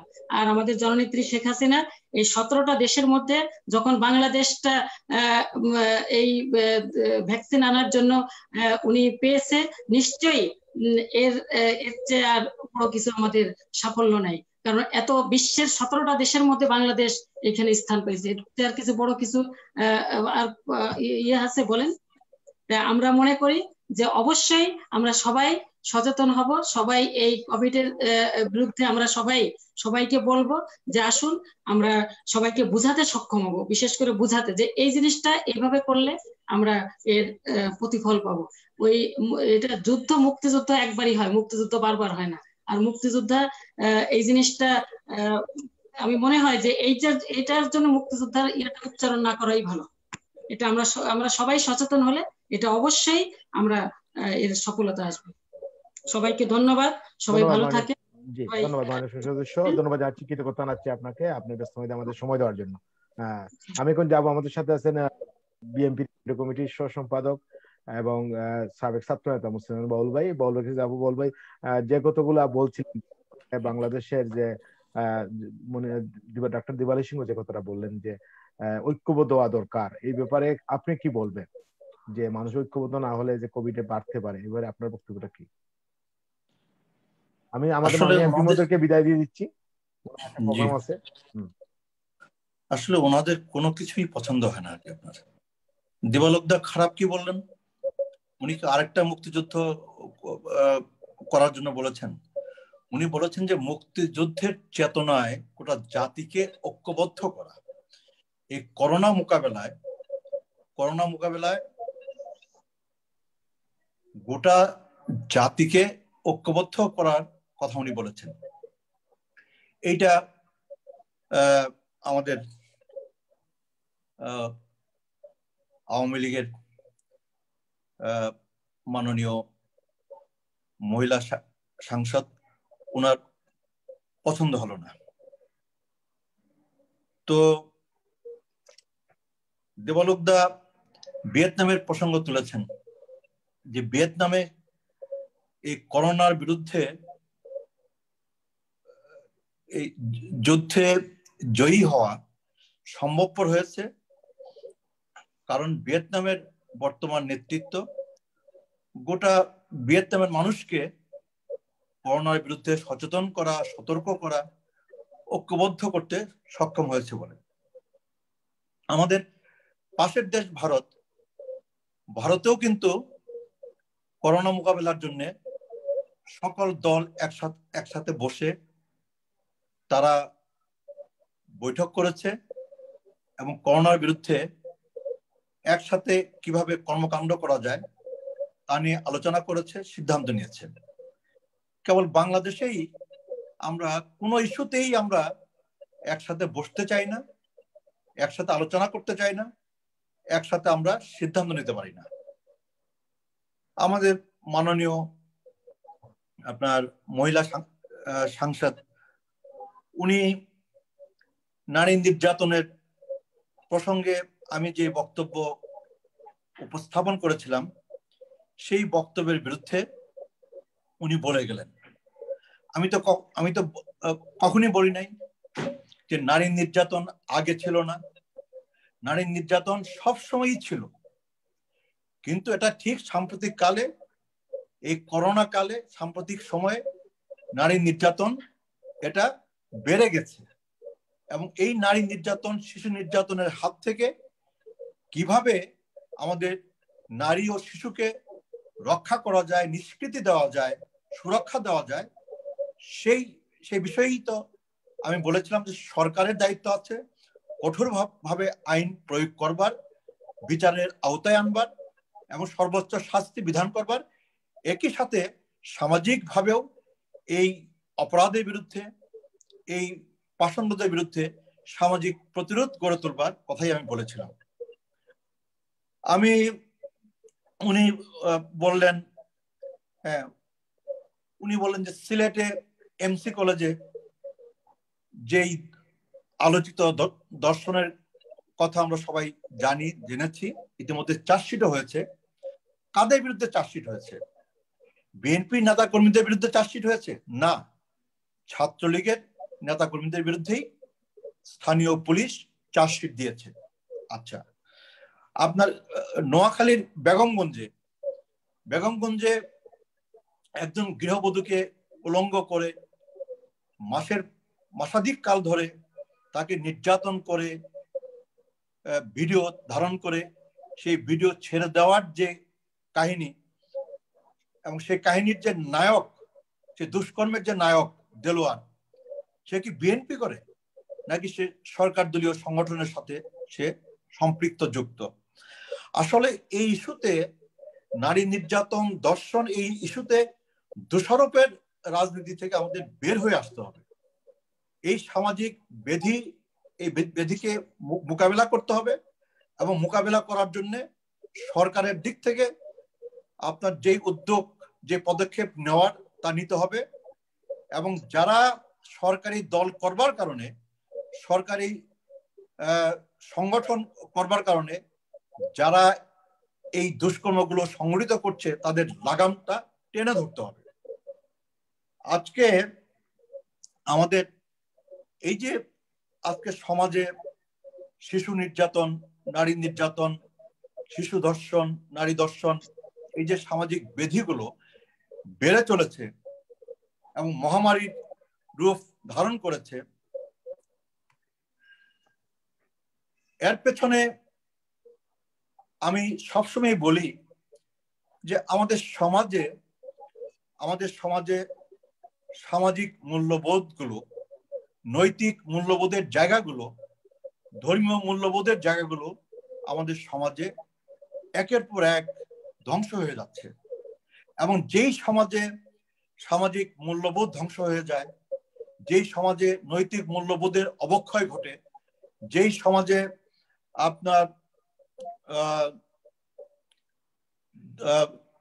নৈতিক মূল্যবোধ হারিয়ে যায়, সেই সমাজেই কিন্তু একের পর এক এই অসামাজিক, এই ব্যভিচারের কর্মকাণ্ডগুলো ঘটতে থাকে, বাড়তে থাকে। আসলে যদি সমাজে, রাষ্ট্রে গণতন্ত্র না থাকে এবং গণতন্ত্রের অনুপস্থিতির সুযোগেই দেশে এবং রাষ্ট্রে যদি নির্বাচনের মধ্য দিয়ে গণতান্ত্রিক সরকার কায়েম না হয়, ভোটের মধ্য দিয়ে গণতান্ত্রিক সরকার, নির্বাচিত সরকার যদি দেশ পরিচালনা করবার, সরকার পরিচালনা করবার, রাষ্ট্র পরিচালনা করবার সুযোগ না পায়, তাহলে এই গণতন্ত্রের অনুপস্থিতিতে, গণতান্ত্রিক সরকারের অনুপস্থিতিতে আমাদের এই দুর্বৃত্তরা, এই সামাজিক অপরাধ যারা সংগঠিত করে, যারা করেছে এবং যারা করে তারা কিন্তু আপনার তাদের এই দুষ্কর্ম তারা দিনের পর দিন বাড়িয়ে দেয় এবং সেই পরিস্থিতির মধ্যেই কিন্তু আমরা আছি। আজকে আমাদের সবাইকে স্বীকার করে নিতে হবে যে এই শিশু নারী নির্যাতনের এই দুষ্কর্মগুলো এটা ঘটছে এবং বাড়ছে এবং এর বিরুদ্ধে প্রয়োজনীয় ব্যবস্থা সরকারের দিক থেকে এবং সকলের দিক থেকে, আমাদের গোটা সমাজের দিক থেকে একটা সামাজিক প্রতিরোধ, দল মত নির্বিশেষে এই অনাচারের বিরুদ্ধে, এই দুষ্কর্মের বিরুদ্ধে একটা সামাজিক প্রতিরোধ গড়ে তোলার কিন্তু কোনো বিকল্প নেই। একই সাথে গণতন্ত্রেরও কিন্তু কোনো বিকল্প নেই, গণতান্ত্রিক সমাজেরও কোনো বিকল্প নেই। গণতান্ত্রিক সমাজের অনুপস্থিতিতেই কিন্তু এ ধরনের সামাজিক অনাচার বাড়তে থাকে। সব শেষে আমি বলতে চাই যে করোনা এই মহা দুর্যোগ মোকাবেলায়, এই মহা সংকট মোকাবেলায় আমরা সবাই উদ্বিগ্ন, উৎকণ্ঠিত যে কবে আমরা এই মহা দুর্যোগের কবল থেকে, মহা সংকটের কবল থেকে মানব সভ্যতা, বাংলাদেশ, সারা দুনিয়া আমরা মুক্তি পাবো, পরিত্রাণ পাবো, এই প্রশ্ন আমাদের সকলের সামনে। এ নিয়ে পাল্টা রাজনীতির কোনো সুযোগ আছে বলে আমি মনে করি না। আমাদের সরকারে যারা আছেন, সরকার যারা পরিচালনা করছেন, তাদের দায়িত্ব বেশি সরকারে থাকবার কারণে। বিরোধী দল হিসাবে আমাদেরও দায়িত্ব রয়েছে যে মানুষকে সচেতন করা, মানুষকে সতর্ক করা, সামাজিক দূরত্ব, শারীরিক দূরত্ব, স্বাস্থ্যবিধি মেনে চলতে মানুষকে উদ্বুদ্ধ করা। এই দায়িত্ব থেকে আমাদের নিজেদেরকেও এড়ানোর কোনো সুযোগ নেই। কিন্তু সরকারকে এই সামনের দিনে এই করোনা পরিস্থিতি এবং করোনার প্রকোপ যেন আর বাড়তে না পারে, আক্রান্তের সংখ্যা যেন আর বাড়তে না পারে, মৃত্যুর সংখ্যা যেন আর বাড়তে না পারে, তার জন্য প্রয়োজনীয় পর্যাপ্ত ব্যবস্থা এটা কিন্তু করতে হবে। পর্যাপ্ত টেস্টের ব্যবস্থা এবং মানুষ যারা টেস্টে আগ্রহী না তারা যাতে করে টেস্টে আগ্রহী হয়, এবং হাসপাতালে যারা যেতে আগ্রহী না, করোনা আক্রান্ত রোগীরা, তারা যাতে করে হাসপাতালে যেতে আগ্রহী হয়, তার জন্য কিন্তু সরকারের দিক থেকে পর্যাপ্ত ব্যবস্থা, প্রয়োজনীয় ব্যবস্থা গ্রহণ করতে হবে। একই সাথে ভ্যাকসিন যেটা নিয়ে আলোচনা হচ্ছে, সে বিষয়েও কিন্তু কালক্ষেপণ করবার, অবহেলা করবার কোনো সুযোগ আছে বলে আমি মনে করি না। দায়িত্বটা একান্তই সরকারের। পর্যাপ্ত ফান্ডের ব্যবস্থা করা, পর্যাপ্ত বরাদ্দের ব্যবস্থা করা এবং যথাসময়ে এবং স্বল্পতম সময়ের মধ্যে করোনার ভ্যাকসিন অনুমোদিত হওয়ার পরে স্বল্পতম সময়ের মধ্যে যাতে করে আমরা বাংলাদেশের মানুষ আমরা করোনার ভ্যাকসিন যাতে করে আমরা পাই, তার জন্যে যা যা করা দরকার তা কিন্তু সরকারকেই কিন্তু করতে হবে। এবং আমাদের মধ্যে একটা আস্থার সংকট তো অবশ্যই আছে। বিগত দিনে এই করোনা সংকট কালে করোনা নিয়ে আপনার শাহেদ করিমরা, ডাক্তার শারমিনরা যেই কেলেঙ্কারি করেছে এবং বিভিন্ন হাসপাতালে যে অব্যবস্থাপনা, টেস্ট নিয়ে, চিকিৎসা নিয়ে যার সম্মুখীন আমরা হয়েছি, সে কারণেই কিন্তু আপনার একটা আস্থার সংকট কিন্তু মানুষের মধ্যে কিন্তু আছে। যে কারণে মানুষ টেস্টে আগ্রহী না, যে কারণে মানুষ আপনার হাসপাতালে যেতে আগ্রহী না, সে কারণেই আমরা মনে করি যে ভ্যাকসিন দ্রুততার সাথে সংগ্রহ করা এবং বিনামূল্যে তা মানুষকে দেওয়ার ব্যবস্থা করা, এবং এই কাজটা, ভ্যাকসিন বিতরণের কাজ, একেবারে প্রান্তিক পর্যায়ে মানুষের কাছে ভ্যাকসিন পৌঁছে দেওয়ার কাজ, ভ্যাকসিন দেওয়ার কাজ, এই কাজটি পরিচালনার দায়িত্ব আমরা দাবি করে বলেছি যে আমাদের গৌরবের পতাকাবাহী, আমাদের মুক্তিযুদ্ধের মধ্য দিয়ে গড়ে ওঠা আমাদের সশস্ত্র বাহিনী, আমরা এই সশস্ত্র বাহিনীকে আমরা এই জাতীয় দুর্যোগ কালে করোনার ভ্যাকসিন বিতরণ এবং করোনার ভ্যাকসিন বাংলাদেশে মানুষের কাছে পৌঁছে দেওয়ার যে কাজটি, এই গুরুত্বপূর্ণ কাজটি আমরা আমাদের সশস্ত্র বাহিনীর সদস্যদের হাতে আমরা ন্যস্ত করতে চাই, যাতে করে মানুষ আস্থার সংকটের মধ্যে না থেকে যাতে করে মানুষ এই করোনার ভ্যাকসিন বিতরণ ব্যবস্থায় আস্থা স্থাপন করে মানুষ যাতে অপেক্ষা করতে পারে এবং যাতে মানুষের অপেক্ষার পালা শেষ হয়, যাতে মানুষ আপনার বিনামূল্যে এই করোনা লাভ করতে পারে, তার জন্য কিন্তু আমরা সেনাবাহিনীর হাতে, সশস্ত্র বাহিনীর হাতে এই দায়িত্ব ন্যস্ত করার জন্য আমরা বলেছি।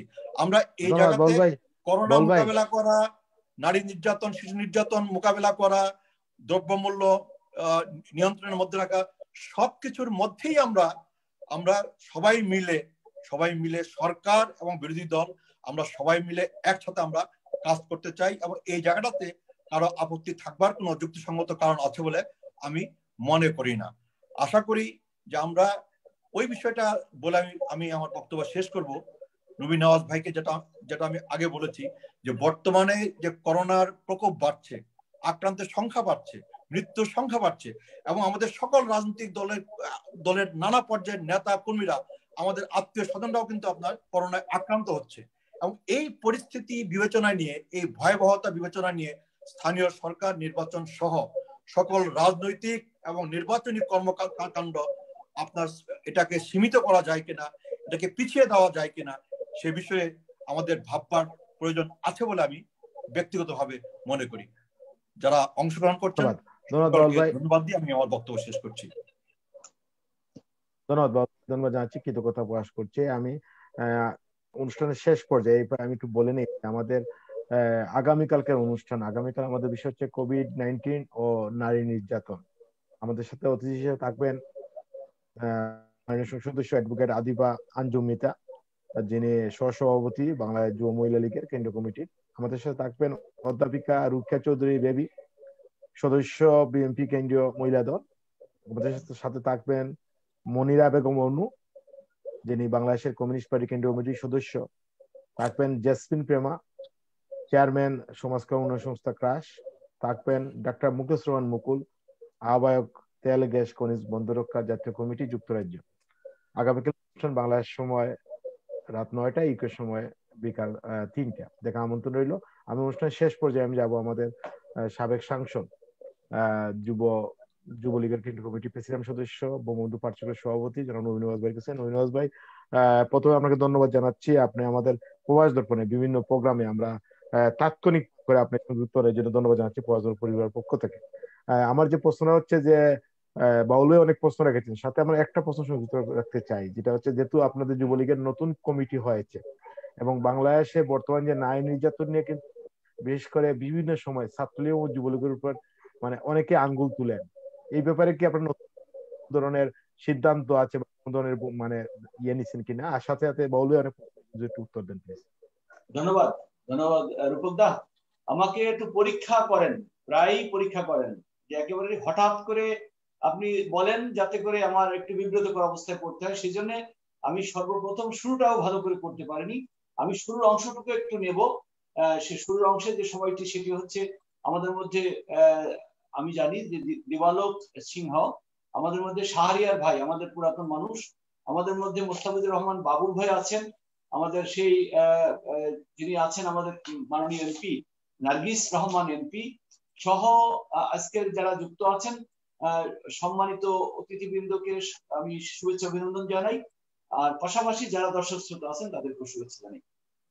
হ্যাঁ, চমৎকার বলেছেন আমার বাবুল ভাই কিন্তু পজিটিভ কথা অনেক সময় বলেন, সরকারের বিপক্ষে ডাইরেক্ট হিট করেন না, আপনার প্রবাস দর্পণকে সম্মান রেখেই কথা বলেন, যুক্তি তর্কে উনি অনেক কথাই নিয়ে আসেন। আমি দেখেছি যে সরকার এবং বিরোধী দল সবাইকে নিয়ে সম্মিলিতভাবে এই কাজটি, যেমন উদ্বেগ উৎকণ্ঠা উনি কিন্তু বলেছেন, সরকারকে বলেননি, বিরোধী কাউকে বলেননি, আমরা মানুষ উদ্বেগ উৎকণ্ঠার মধ্যে আছি। এটা চমৎকার একটা কথা, এটি মানবিক বিষয়, এই কথাটি কিন্তু ওনার মধ্যে সেটি ফুটে উঠেছে। সব নেতারা এখানে আসেন বলতে কিন্তু এইভাবে বলেন না, আমি মনে করি।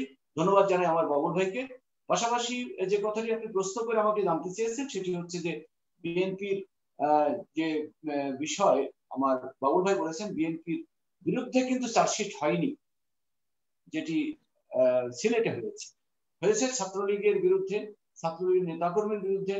এই যে একটি সুযোগ পেলেন যে বিএনপির বিরুদ্ধেও কিন্তু চাপানো যেত, ওদেরকে চাপিয়ে দিয়ে চার্জশিট দিয়ে ওদের কিছু আসামি ধরিয়ে করা, এই যে মানবিক বিষয়টি চিন্তা করছে সরকার, এটি আগামী দিনের জন্য ভালো একটি লক্ষণ আমার কাছে মনে হয় আর কি। আপনি নিজেও স্বীকার করেছেন সেটি।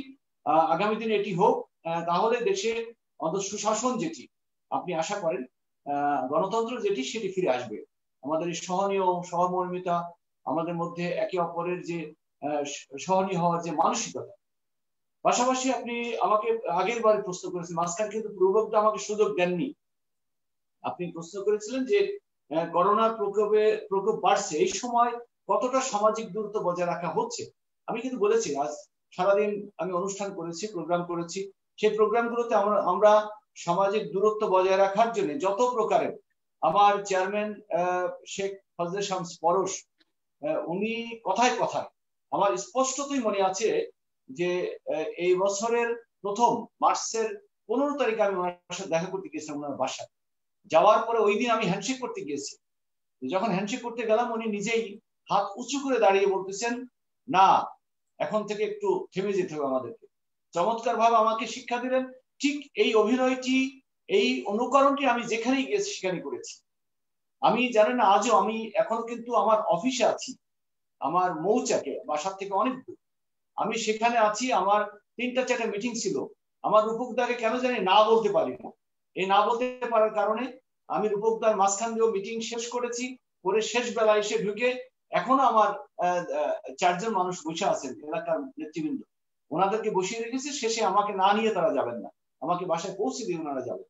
তো আমি চেষ্টা করে যাচ্ছি। তো আমি যেটা জানি যে আমার মাননীয় প্রধানমন্ত্রী শেখ হাসিনার আসলে আপ্রাণ চেষ্টায় যেই যুবলীগের কমিটি দিয়েছে, এই কমিটির ফজলে শামস পরশ এবং আপনারা জানেন যে আমাদের মাইনুল হোসেন খান নিখিল, এই দুইজনের নেতৃত্বে যেই কমিটি হলো যুবলীগের কমিটি, এই কমিটি সম্পর্কে আপনাদের সাংবাদিক, আমি শাহরিয়ার ভাইকে বলছি আর রূপকদাকে বলছি, আপনারা সাংবাদিক মানুষ, সাংবাদিক জগতের অনেক উঁচু মাপের 2জন সাংবাদিক আমাকে প্রশ্ন করেছিলেন, কথা বলেছিলেন, আমাকে অভিনন্দন জানাতে বলেছেন যে নবী নওয়াজ ভাই, দীর্ঘদিন পরে একটি স্মার্ট যুবলীগের কমিটি হলো, এই কমিটির আপনি নেতা হয়েছেন, এই স্মার্ট শব্দটিকে আপনাদের ঠিক রাখতে হবে। আমি অবাক হই, আজকে বাবুল ভাই বলেছেন, ভালোই বলেছেন যে আমার চেয়ারম্যান এবং সাধারণ সম্পাদক গতকালকে বক্তব্য রাখার মাঝে মাঝে এই শব্দগুলো ব্যবহার করেছেন। যুবলীগকে স্মার্ট হতে হবে, যুবলীগকে সহনশীল হতে হবে, যুবলীগকে যোগ্যতার প্রমাণ করতে হবে। মাননীয় প্রধানমন্ত্রী শেখ হাসিনা বারবার ডিজিটাল বাংলাদেশ গড়ার যে ডিজিটাল কথাটা বলেন, যুবলীগের মধ্যে সেই ডিজিটাল হতে হবে, সেই যে ডিজিটাল আমাদেরকে সামনের দিকে এগিয়ে নিতে সহযোগিতা করবে। সব থেকে বড় কথা হলো যুবলীগের যে মাঝখানে যে বিশেষ করে ঘাটতি দেখা দিয়েছে, যুবলীগের বিরুদ্ধে বিভিন্ন অভিযোগ, সেই অভিযোগের জায়গাটিতে আমাদের এই জায়গাটির যে আমাদের যে ঘাটতি, সেই ঘাটতি পূরণ করে সামনে এগোতে হবে। সেই জন্য আজকেও আমরা যখন ফুল দিতে গিয়েছি, আমাদের চেয়ারম্যানের পাশে দাঁড়িয়েছিলাম, চেয়ারম্যান মহোদয় বললেন, এই যে আপনারা ডান পাশে দাঁড়িয়ে আছেন, আপনারা বাম পাশে দাঁড়িয়ে আছেন, এই যে মাঝে মধ্যে ছোটখাটো করে ভুল ধরেও সংশোধন করে নিয়ে এগিয়ে যাচ্ছেন এবং কার পরে কে দাঁড়াবে, কতটুকু শৃঙ্খল হবে, এই কথাগুলো দিয়ে আমাদের কিন্তু সাবধান করিয়ে এগিয়ে নিচ্ছেন। এটি আমাদের জন্য অনেক বড় পাওয়া। আমরা মনে করি যে যুবলীগকে দেখলে আমার মনে পড়ে যে বেবি মওদুদ, উনি চলে গেছেন প্রয়াত বেবি মওদুদ, ওনার কাছে আমি একদিন গিয়েছিলাম, এই শীতের সময় কোটটাই পরে গিয়েছিলাম। সেই সময় জাহাঙ্গীর কবির নানক মির্জা আজমের কমিটি আমাকে একটা বিষয় পাঠিয়েছেন, আমি যখন যে সালাম দিয়ে কথা বললাম সুন্দর করে, তখন উনি বলছে কি তুমি যুবলীগের নেতা? আমি বললাম হ্যাঁ। তা তখন ফোন দিল, নানক ভাইকে ফোন দিয়ে বলছে, নানক তোমার যুবলীগে কি এরকম এত ভদ্রলোক আছে নাকি? যুবলীগ কি এত ভদ্রলোক হয়? এ তো মনে হয় শিক্ষিত ছেলে, তুমি বলছো অধ্যক্ষ বলছো, এটি কি হয়? তা আমার মনে আছে যে নানক ভাই উত্তর দিয়েছেন, আপা এখানে শুধু শিক্ষক প্রফেসর অধ্যক্ষ না, ইঞ্জিনিয়ার ডাক্তার থেকে শুরু করে শিক্ষিত অনেক ছেলেরা চলে এসেছে। সেজন্যই বলবো যে আমরা বাংলাদেশকে ডিজিটাল বাংলাদেশ করতে চাই। আমরা ঠিক তেমনি ভাবে আমার যুবলীগের চেয়ারম্যান, সাধারণ সম্পাদক যুবলীগকে ডিজিটাল করার জন্য আপ্রাণ চেষ্টা করে যাচ্ছে। আমার যেটি বাবুল ভাই বলেছেন যে সরকার অবশ্যই চেষ্টা করে যাচ্ছে যে এই ধরনের অনুষ্ঠানগুলো করার ক্ষেত্রে কতটুকু দূরত্ব বজায় রাখা এবং জনগণের উপস্থিতি রক্ষা করা অথবা কন্ট্রোল করা যায়। কন্ট্রোলের ব্যাপারে আমি জানি বাবুল ভাই, আমরা যেভাবে প্রচার করে এই অনুষ্ঠানগুলো করার কথা সেভাবে প্রচারগুলো হচ্ছে না। আমাদের শুধু যারা কমিটিতে আছি তাদেরকে একটি মেসেজ দিয়ে শুধু জানিয়ে দেওয়া হয় অমুক জায়গায় ফুল দেওয়া হবে, অমুক জায়গায় এই অনুষ্ঠান হবে, এর বাইরে ঘটা করে কোনো প্রচার করা হয় না, যাতে ওই ধরনের সমাগমটা না হয়।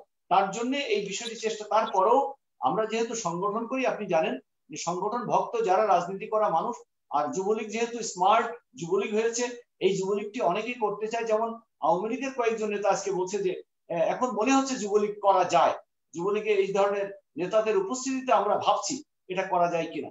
আরেকটি কথা বলেছেন, স্থানীয় সরকার নির্বাচন পেছানো যায় কিনা। আপনি যেটি বললেন, আসলে এরকম করলে তো লকডাউনের মতো অবস্থা হয়ে যেতে পারে, মানুষ কিন্তু বিভ্রান্ত হতে পারে, মানুষ কিন্তু ভয় ভীতিতে আতঙ্কে চলে যেতে পারে। কিন্তু আমরা একটি কাজ কিন্তু করছি, আপনি নিজেও করেন, যে কোনো জায়গায় গেলে দূরত্ব বজায় রাখার বিষয়টি সবার ভিতরে কিন্তু চলে এসেছে। হ্যান্ডশেক করার যে বিষয়টি, এটি থেকে আমরা বেরিয়ে এসে আমরা ছোট্ট করে কিভাবে একটু এভাবে আমরা ঠোকা দিতে পারি। আপনার সাথে দেখা হলেও কিন্তু আমি এটি করতাম, হ্যান্ডশেক করতাম না, এটি কিন্তু আমরা অভ্যাসে আমাদের পরিণত হয়ে গেছে, আমরা পারছি, এটা সম্ভব। দেখেন, আমরা যদি এয়ারপোর্টে যাই, একটি কাগজ ফেলার সময় আমরা কিন্তু খুব সাবধান হয়ে যাই, একটা ছোট্ট টুকরা কাগজ অথবা টিস্যু হাতে নিয়ে আমরা ঘুরে বেড়াই কোন জায়গাটায় ফেলবো। একটা যে কোনো একটা কাগজ বা অথবা যে কোনো একটা বোতল ফেলার জন্য কিন্তু আমরা ডাস্টবিন খুঁজে বেড়াই।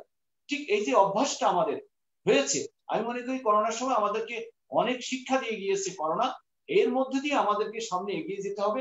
এখানে আমি শেষ কথাটি বলবো যে আমাদের দিবালোক সিংহ দা উনি বলেছেন কথাটি, ডাক্তার উনি বলেছেন ভিয়েতনামের বিষয়টি তুলনা করে। আমি এই কথাটি দিয়ে শেষ করে দেবো, বাবুল ভাই উত্তর হয়ে যাবে। বাবুল ভাই কিন্তু এই কথাটিকে খুব বলতে যে সরকারকে একটু চেষ্টা করেছেন সমালোচনা করার। আমি বলবো কি যে দাদা আর বাবুল ভাই, এটি তো বাংলাদেশ। আমি ভিয়েতনামে গিয়েছিলাম 15 সালে IPU সম্মেলনের একটি অনুষ্ঠানে, যে সেখানে ভিয়েতনামের উন্নয়ন দেখে আমার মনে পড়ছিল আমরা যখন ছাত্রলীগ করেছি, তখন কিন্তু বাবুল ভাই আপনিও ছাত্রলীগ করতেন, আমার মনে পড়ে আমরা ছাত্র রাজনীতি যখন করতাম, এরশাদ বিরোধী আন্দোলন, ঠিক আমি জানি না, হয়তো আমার মনে পড়ে যে সেই সময় সভাপতি ছিলেন, ছাত্র ইউনিয়নের সভাপতি ছিলেন 90-এর। ছাত্র ইউনিয়ন, যাই হোক না, ছাত্র ইউনিয়নের সভাপতি থাকলেও কিন্তু বাবুল ভাই জানার কথা, আমরা রাজপথে মিছিল করতাম, মুজিব হত্যার পরিণাম বাংলা হবে ভিয়েতনাম। আমি 80-র দশকের শেষের দিকে আমার মনে পড়ে। তাহলে সেই 80-র দশকে যে ভিয়েতনাম স্বাধীন হলো, সেই ভিয়েতনামকে উল্লেখ করে আমরা যে কথা বলেছি, আমরা যে স্লোগান দিয়েছি, আমরা কিন্তু 71 সালে স্বাধীন হয়েছিলাম। তাহলে আমরা কত আগে স্বাধীন হলাম বাংলাদেশ, সেই বাংলাদেশ 15 সালে আমি যে দেখলাম বাংলাদেশ থেকে ভিয়েতনাম অনেক এগিয়ে, যেটি 84 সালেও কিন্তু অর্থনৈতিকভাবে ভিয়েতনাম বাংলাদেশ থেকে পিছিয়ে ছিল, সেই ভিয়েতনাম 15 সালে অনেকটু এগিয়ে, আমাদের থেকে এগিয়ে। আমি একজন সাংবাদিককে প্রশ্ন করেছিলাম ভিয়েতনামের, সেই সাংবাদিক আমাকে উত্তর দিয়েছিল, আমি বলেছিলাম তোমাদের দেশ এত কিভাবে উন্নত হলো? তাদের দেশের পরিবেশ, তাদের দেশের শৃঙ্খলা, তাদের দেশের মোটরসাইকেলের বহর, এগুলো দেখে আমার কাছে খুব ভালো লেগেছিল। সেই সাংবাদিক একটা কথা বলল, তোমরা বাংলাদেশের নাগরিক, বাংলাদেশি আমি জানি, কিন্তু তোমাদের দেশে 71 সালে যারা যুদ্ধ করেছিল, তোমরা যাদের সাথে যুদ্ধ করে বাংলাদেশ স্বাধীন করেছিলে, তারা কিন্তু এখনো ক্ষমতার ভাগীদার। কিন্তু আমাদের দেশে আমরা যারা যুদ্ধ করেছি বিভিন্ন দেশের বিরুদ্ধে, আমরা সবাই ঐক্যবদ্ধভাবে যুদ্ধ করেছিলাম, ঐক্যবদ্ধভাবে দেশটিকে সামনে এগিয়ে নিয়ে যাওয়ার জন্য চেষ্টা করেছি, সেজন্যই আমরা উন্নত হয়েছি। আর তোমরা পারোনি। তোমাদের দেশে সেই 71 সালে যারা বিরোধী শক্তি ছিল, তারা বাংলাদেশে চেষ্টা করেছে আবারও পাকিস্তান বানানো যায় কিনা, তারই অংশ হিসেবে আমি ছোট্ট করে বলবো, 1971 সাল ছিল না ভিয়েতনামে, 75 সালে সৃষ্টি হয়নি ভিয়েতনামে, 21শে আগস্ট সৃষ্টি হয়নি ভিয়েতনামে, জঙ্গি গোষ্ঠী তৈরি হয়নি ভিয়েতনামে, নাশকতার কোনো পরিবেশ তৈরি হয়নি। আমরা জানি গুজব ছড়ানো, ওয়াজ মাহফিলে যে ধরনের বক্তব্য দেওয়া হয়, এই ধরনের বক্তব্য কিন্তু ভিয়েতনামে হয় না। আমি মনে করি ভাস্কর্য ভাঙার যে প্রবণতা, আমাদের ছেলেরা অবশ্যই আপনি জানেন সাহসী, একটু উত্তেজিত, আবেগী অনেক ছেলে মেয়ে আছে, তারা কি করবে বলেন? তৎক্ষণাৎ আমাদেরকে কেন মানববন্ধন করতে হয়, কেন আমাদেরকে সেই আন্দোলনের জন্য মিছিল, আপনাদের সেই যারা নাকি ভাস্কর্য ভাঙে হুমকি দেয়, তাদের বিরুদ্ধে আমাদের কেন মিছিল করতে হয়? কেন আমাদের এনার্জি লস করতে হয়, সময় অপচয় করতে হয়? এইভাবে বাংলাদেশটি এগিয়ে যাওয়ার কারণে আসলে ভিয়েতনামের মতো সিদ্ধান্ত নিলে, সরকারের বিরুদ্ধে কথা বলার জন্য যত রকমের অপতৎপরতা, যেমন আমরা চেষ্টা করি হয়তো আমরা সরকারের দলকে সমর্থন করি অথবা সরকারকে সমর্থন করি, রাস্তায় সাধারণ মানুষকে যদি 5টা মানুষকে বলি তাহলে 5টা মানুষ নিয়ন্ত্রণ হলে, তাহলে এই দেশের পরিবেশটি আস্তে আস্তে এরকম সবাই মিলে যদি করি তাহলে আগামী দিনে সরকার ভালো থাকবে, আমাদের সরকার। কিন্তু আমাদের দেশের বিরোধী দল কি করেন, যে যাতে মাস্ক না পরে বেশি করে, যাতে মাস্ক না পরা হয়, যাতে এই ধরনের মানুষ রাস্তায় বেশি করে ঘুরলে সরকারের সমালোচনা করা যাবে, এই প্রবণতাটি আমাদের মধ্যে থাকার কারণে, সরকারের প্রতি বিশ্বাস না আসার কারণে আসলে ভিয়েতনামের মতো সিদ্ধান্ত যেমন কার্যকরী হচ্ছে, বাংলাদেশের সরকারের সিদ্ধান্ত অনেক সময় কার্যকরী হচ্ছে না। তার মাঝখান দিয়েও কিন্তু সরকার যতটুকু চেষ্টা করে যাচ্ছে, সেটির জন্য সরকারকে আমরা, সরকারি দল তো দিবই ধন্যবাদ, আমার মনে হয় বিরোধী দল থেকে যদি ধন্যবাদ পাওয়া যায় তাহলে সরকারও কিন্তু বিভিন্ন জায়গায় যে আপনারা মনে করেন মানবিক অমানবিক যে বিষয়টি আছে, এই বিষয়টি থেকে সরকার বেরিয়ে আসতে পারে। আমি এই কথাটি আবারও বলি যে সহনশীল হতে হবে উভয়কে, সরকারি দলকেও হতে হবে, বিরোধী দলকেও অন্তত পক্ষে সত্য কথাটি বলে অন্তত বোঝাতে হবে যে না, আমি সঠিক কথাটি বলছি, মানুষ যাতে বিভ্রান্ত না হয়, এই বিভ্রান্তের জায়গাটিতে বের করতে হবে। আর আমরা যারা এই দেশে আমরা ধর্মকে পুঁজি করে সারা জীবন দেখেছি, আমি জন্মের পর থেকে দেখেছি, এই দেশে যে রাজনীতিটি করা হয় ওই রাজনীতি থেকে যদি আমরা বেরিয়ে আসতে পারি তাহলে বিশ্বাসের জায়গাটিতে, আমি ধন্যবাদ জানাই, আমার রূপকদা বলে দিয়েছেন যে বাবুল ভাই ছাত্র ইউনিয়ন করতেন, কমিউনিস্ট পার্টির ছাত্র ইউনিয়ন, আমরা জানি আপনারা প্রচুর পড়ালেখা করে কিন্তু এই জায়গাটিতে আসেন। যারা ছাত্র ইউনিয়ন করে, কমিউনিস্ট পার্টি করে রাজনীতি করেন বা আওয়ামী লীগ করেন, বিএনপি করেন, যেটি করেন না কেন, আসলে আপনাদের এই কথার মধ্যে, চিন্তা চেতনার মধ্যে কিন্তু গণতান্ত্রিক মানবিকতা এই বিষয়গুলো কিন্তু অনেক আছে, কারণ আপনারা প্রচুর স্টাডি করে পড়ালেখা করে এই জায়গায় আসেন। এই জন্য আমি আবারও ধন্যবাদ জানাই যে আপনার মতো একজন বক্তা, আপনার মতো একজন এখানকার আলোচক যে উপস্থিত হয়ে কথা বলেন, এটি ভালো একটি দিক। তো আমরা এই সহনশীল জায়গাটিতে আসলে উভয়ে আমরা একেবারে মিথ্যাচার না করি, একেবারে অত্যাচার নির্যাতন বেশি না করি, আর যেটি বললেন যে বিশেষ করে যে নারী নির্যাতনের বিষয়টি, এটি যুগে যুগে হয়েছে। বাবুল ভাই, আসলে আমরা সবাই সম্মিলিতভাবে চেষ্টা করি, ধরিয়ে দেই, ভুল ভ্রান্তি মানুষের থাকবে, সরকারের থাকবে, জাতি গোষ্ঠী সবারই থাকবে। এই জায়গাটিতে আমরা মানুষ হিসেবে বাঙালিরা আমরা গুজবে বিশ্বাসী না, আমরা জঙ্গিতে বিশ্বাসী না, আমরা উস্কানিতে বিশ্বাসী না। এই জিনিসটি যদি আমরা প্রমাণ করে ফেলতে পারি এক সময়, তাহলে অবশ্যই আমাদের বিরোধী দলের কথা যেমন মানুষ শুনবে, সরকারের কথাও কিন্তু মানুষ শুনবে। মানুষ অন্ততপক্ষে আগামী দিনে এই দেশটিকে গড়ার জন্য সামনে এগিয়ে নিয়ে যেতে পারবে।